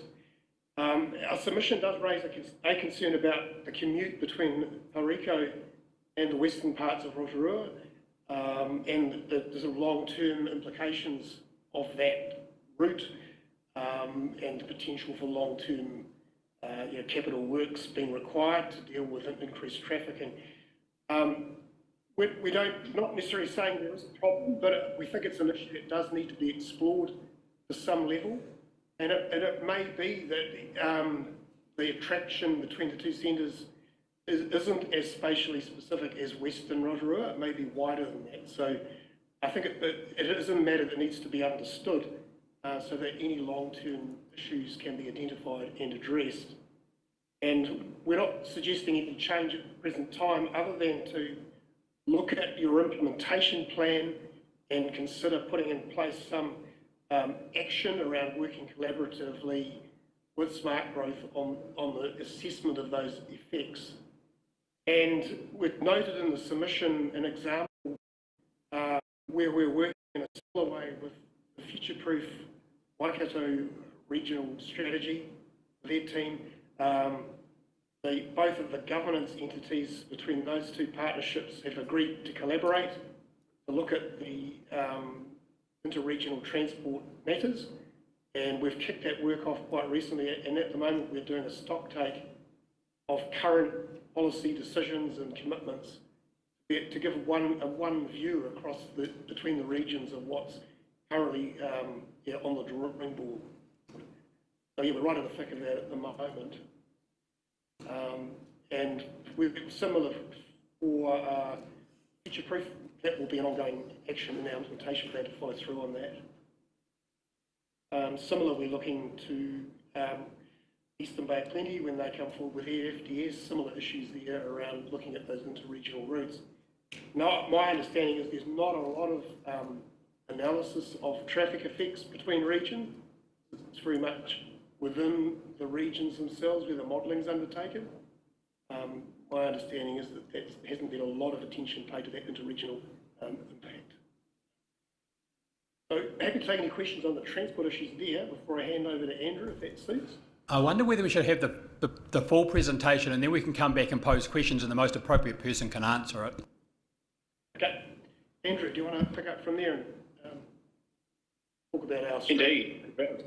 Very happy to do so. So, Smart Growth are currently ongoing an update of the Smart Growth Strategy. So, the Smart Growth Strategy 2023, which is a refresh of the existing strategy, but with some particular focuses, a growth corridor approach, a focus on a shortfall industrial land, and Marai Papakarping, a framework approach, looking at additional housing and business active strategies currently in the final stages of its development, ready for a formal meeting on the 13th of September, where the partner members of the SLG will adopt the strategy for public consultation at that senior leadership group meeting. Quite a bit of consultation with stakeholders has already occurred. The combined Tangata Whenua Forum and the Developers Forum have been involved in the strategy development throughout, and meetings are planned with other interested parties and groups during the consultation period. Consultation will take the form of an SCB, a Special Consultative Procedure under the Local Government Act. Consultation taking place between the 18th of September and the 20th of October, so just over a month. We've then got hearings on the 4th to the 6th of December with a hearing panel which I'll chair, made up of partner panel members. That will then lead to deliberation in February 2024 and exited adoption of the new strategy in March 2024. And obviously we invite your comment and participation in that consultation period. As evidenced by our own submission, it's important that we take a joined-up cross-boundary approach to all of these urban growth initiatives. So certainly pleased to provide that information this afternoon, and also happy to answer any questions that you may have. Thank you, Jin Huan. Questions? And yep, over here. Thank you. Thank you. Craig, just noting your strapline of building our futures together, the submission is in two key parts, interregional transport and your smart growth report, which we've had from Andrew. But I'm fascinated by the second paragraph, and you've now used the word that it should be explored, where in the submission you actually state that commuting between Rotorua and Tauranga should not in fact be encouraged. In line of building our futures together, can you just expand on that statement for me, please? I think in a broad sense, we're not promoting, we don't think it's an appropriate strategy to have a land use approach that results in large amounts of commuting between the two centres, unless the effects of that have been assessed and some sort of management responses in place. And I think at the moment, my understanding is there's no real analysis of that long-term on that corridor. Chairman, just a supplementary. As you know, I chair the Regional Transport Committee, and the issue of commuting is one of the issues that confronts us on a regular basis. And it was only in recent weeks, I think you may have even been present, when Commissioner Selwood said there's in excess of 4,000 commuters in the Western Bay, of plenty every day. But your paragraph intrigues me, but the fact that you've moved the rhetoric from should not be encouraged to explored gives me a little bit of comfort. I think when we first looked at the issue, the focus was on what was happening in the western parts of the urban area in Rotorua. I don't know if it's limited to that, and it may be that even without development in the west, there's still a large amount of attraction potentially between the two centres. So I think there's a need to understand that, and it is potentially a long-term thing. As opposed to a short-term issue. Thank you. Just again, it's probably following a theme, because I think that was the key issue that I certainly picked up on, is this, as part of your connected centres, and this concern about essentially Nongataha and Tauriku. And before us, we've got a number of other submitters who have asked for more land to be included in Nongataha. So in terms of your recommendation now is sort of a stop, look, do some more analysis and maybe do something through implementation.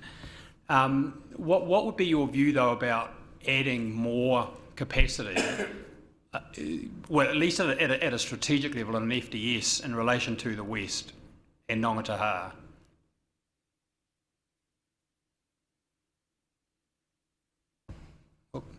You've got onto mute. Now, I mean, even with the... Oh. Me. No, can you hear me now? Yes, yes, thank you. Yeah, I think between the Tauriku, the sort of western corridor, there are still uncertainties around the scale of that development as well. So you've got those two attracting kind of hubs of development with uncertainty around scale and timing at the moment. And I would think you would be wise to look at scenarios of scale and timing and model those to see what kind of effects they have.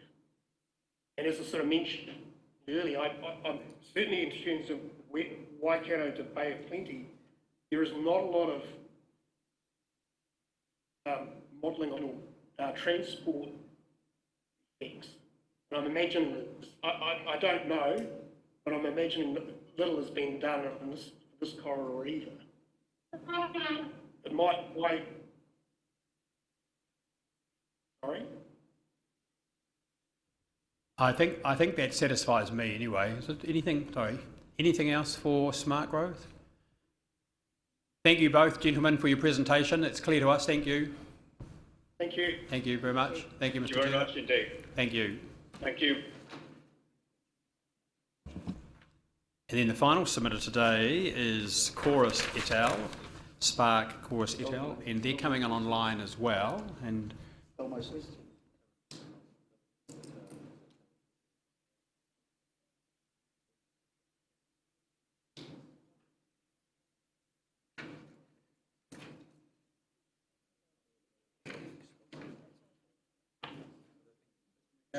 Mr. McCarrison, welcome. Can you hear me and see me? Us? Yes, Your Honour, I can hear you. Thank you. Hopefully you can hear me. So basically I was just going to run us through quickly the summary that I had at the end of the submission on page 5. So it was really the purpose of this was to remind Council that telecommunication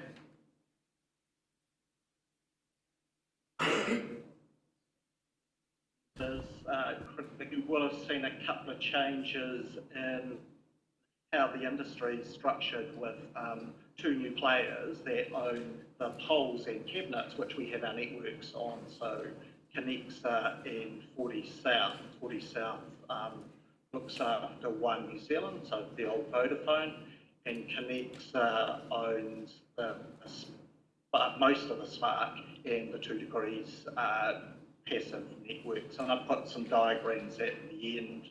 Happy to take any questions on that.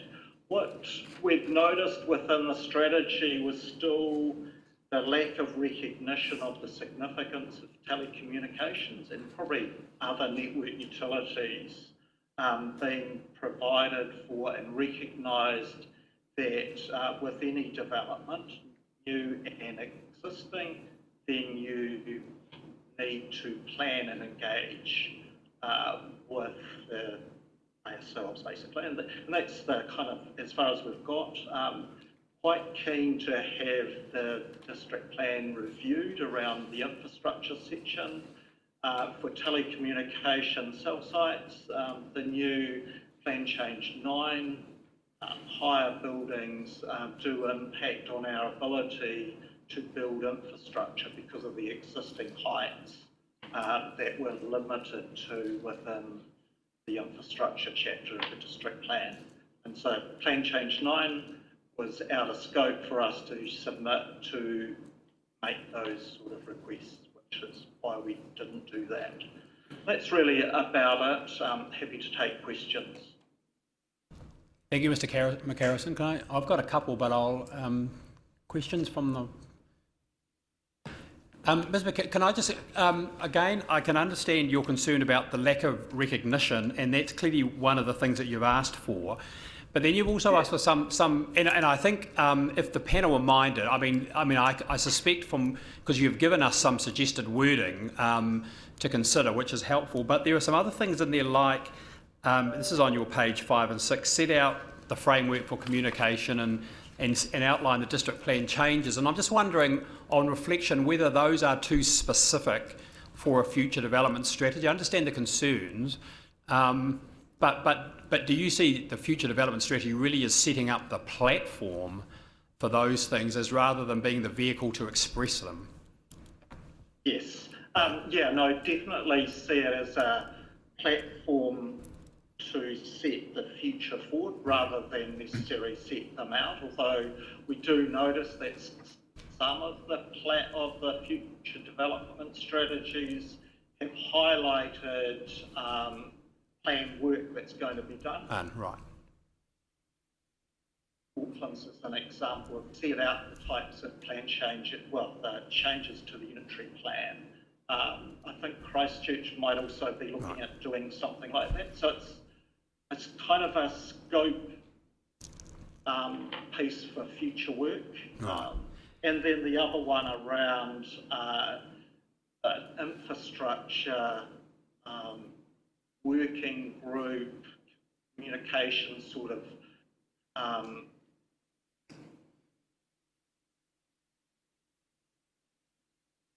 process would be set that up. It's working quite well as part of the smart growth initiatives there, Dunedin City as well, so that we are getting to be talked to earlier on around plan changes, but also upcoming development areas.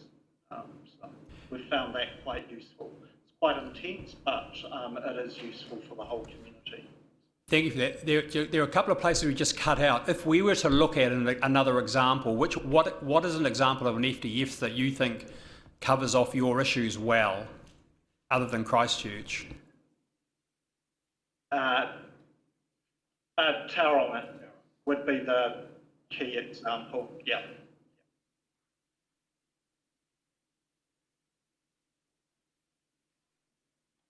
Thank you. I was just considering potential remedy. In the FDS, we've got a section on investment, smart, safe and reliable infrastructure, and we have bullet points which is dealing with a lot of council infrastructure. Would you be seeking maybe a bullet point about referencing other infrastructure provided by third-party infrastructure providers, and then also under implementation, potentially considering other infrastructure providers as partners within the development strategy?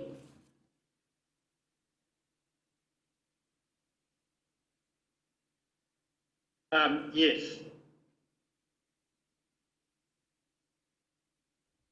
That's clear. Can't get more clear than that. Sorry. Yeah. That's what we like. Kai Fong. Thank you, Chair. Given that the future development strategy is predicated on both greenfields and intensification, in bullet point 2 of your submission, you said that, you know, obviously there are challenges to do both getting new cell phone sites for both greenfield or more intense cell phones in a CBD existing area. What would be the preference? As an industry, we have a preference toward redevelopment rather than greenfields. That's in terms of open greenfields, where it's set out and quite clear about where greenfields are going, and that you can see where the roading, water infrastructure is planned and budgeted for. It makes it a lot easier for us to then budget for to go there. But yeah, brownfields redevelopment is a lot easier, even though some of the rules will work against us with taller buildings. But thank you. Thank you. Anything else? No? Thank you, Mr. McHarrison, very much. thank you. You're welcome. Good afternoon, Chair. Thank you very much for coming in. Thank you, everyone. So those are all of the submissions that we're going to hear today. So on that basis, we can adjourn until 1:30 tomorrow afternoon. We're 4 minutes ahead of time. You have 1 p.m. to 3 p.m. afternoon session. Is it 1 p.m. or is it 1:30 that we start? So the first, as I understand, we're starting tomorrow at 1:30, and that first session goes for 2 hours. Okay, it's just on the agenda. You've got 1 p.m. to 3 p.m. here, hearing the submissions. Hold on, let me get the. Oh, the one that I've got anyway. You got 1:30 to 3 p.m. at the top, then 1 p.m. to 3 p.m. Oh, 1:30. It's 1:30. Thank you. Sorry, I see. Yeah, 1:30. So we're starting at 1:30. I've got a quayside meeting going on. Excellent. So we'll adjourn until then.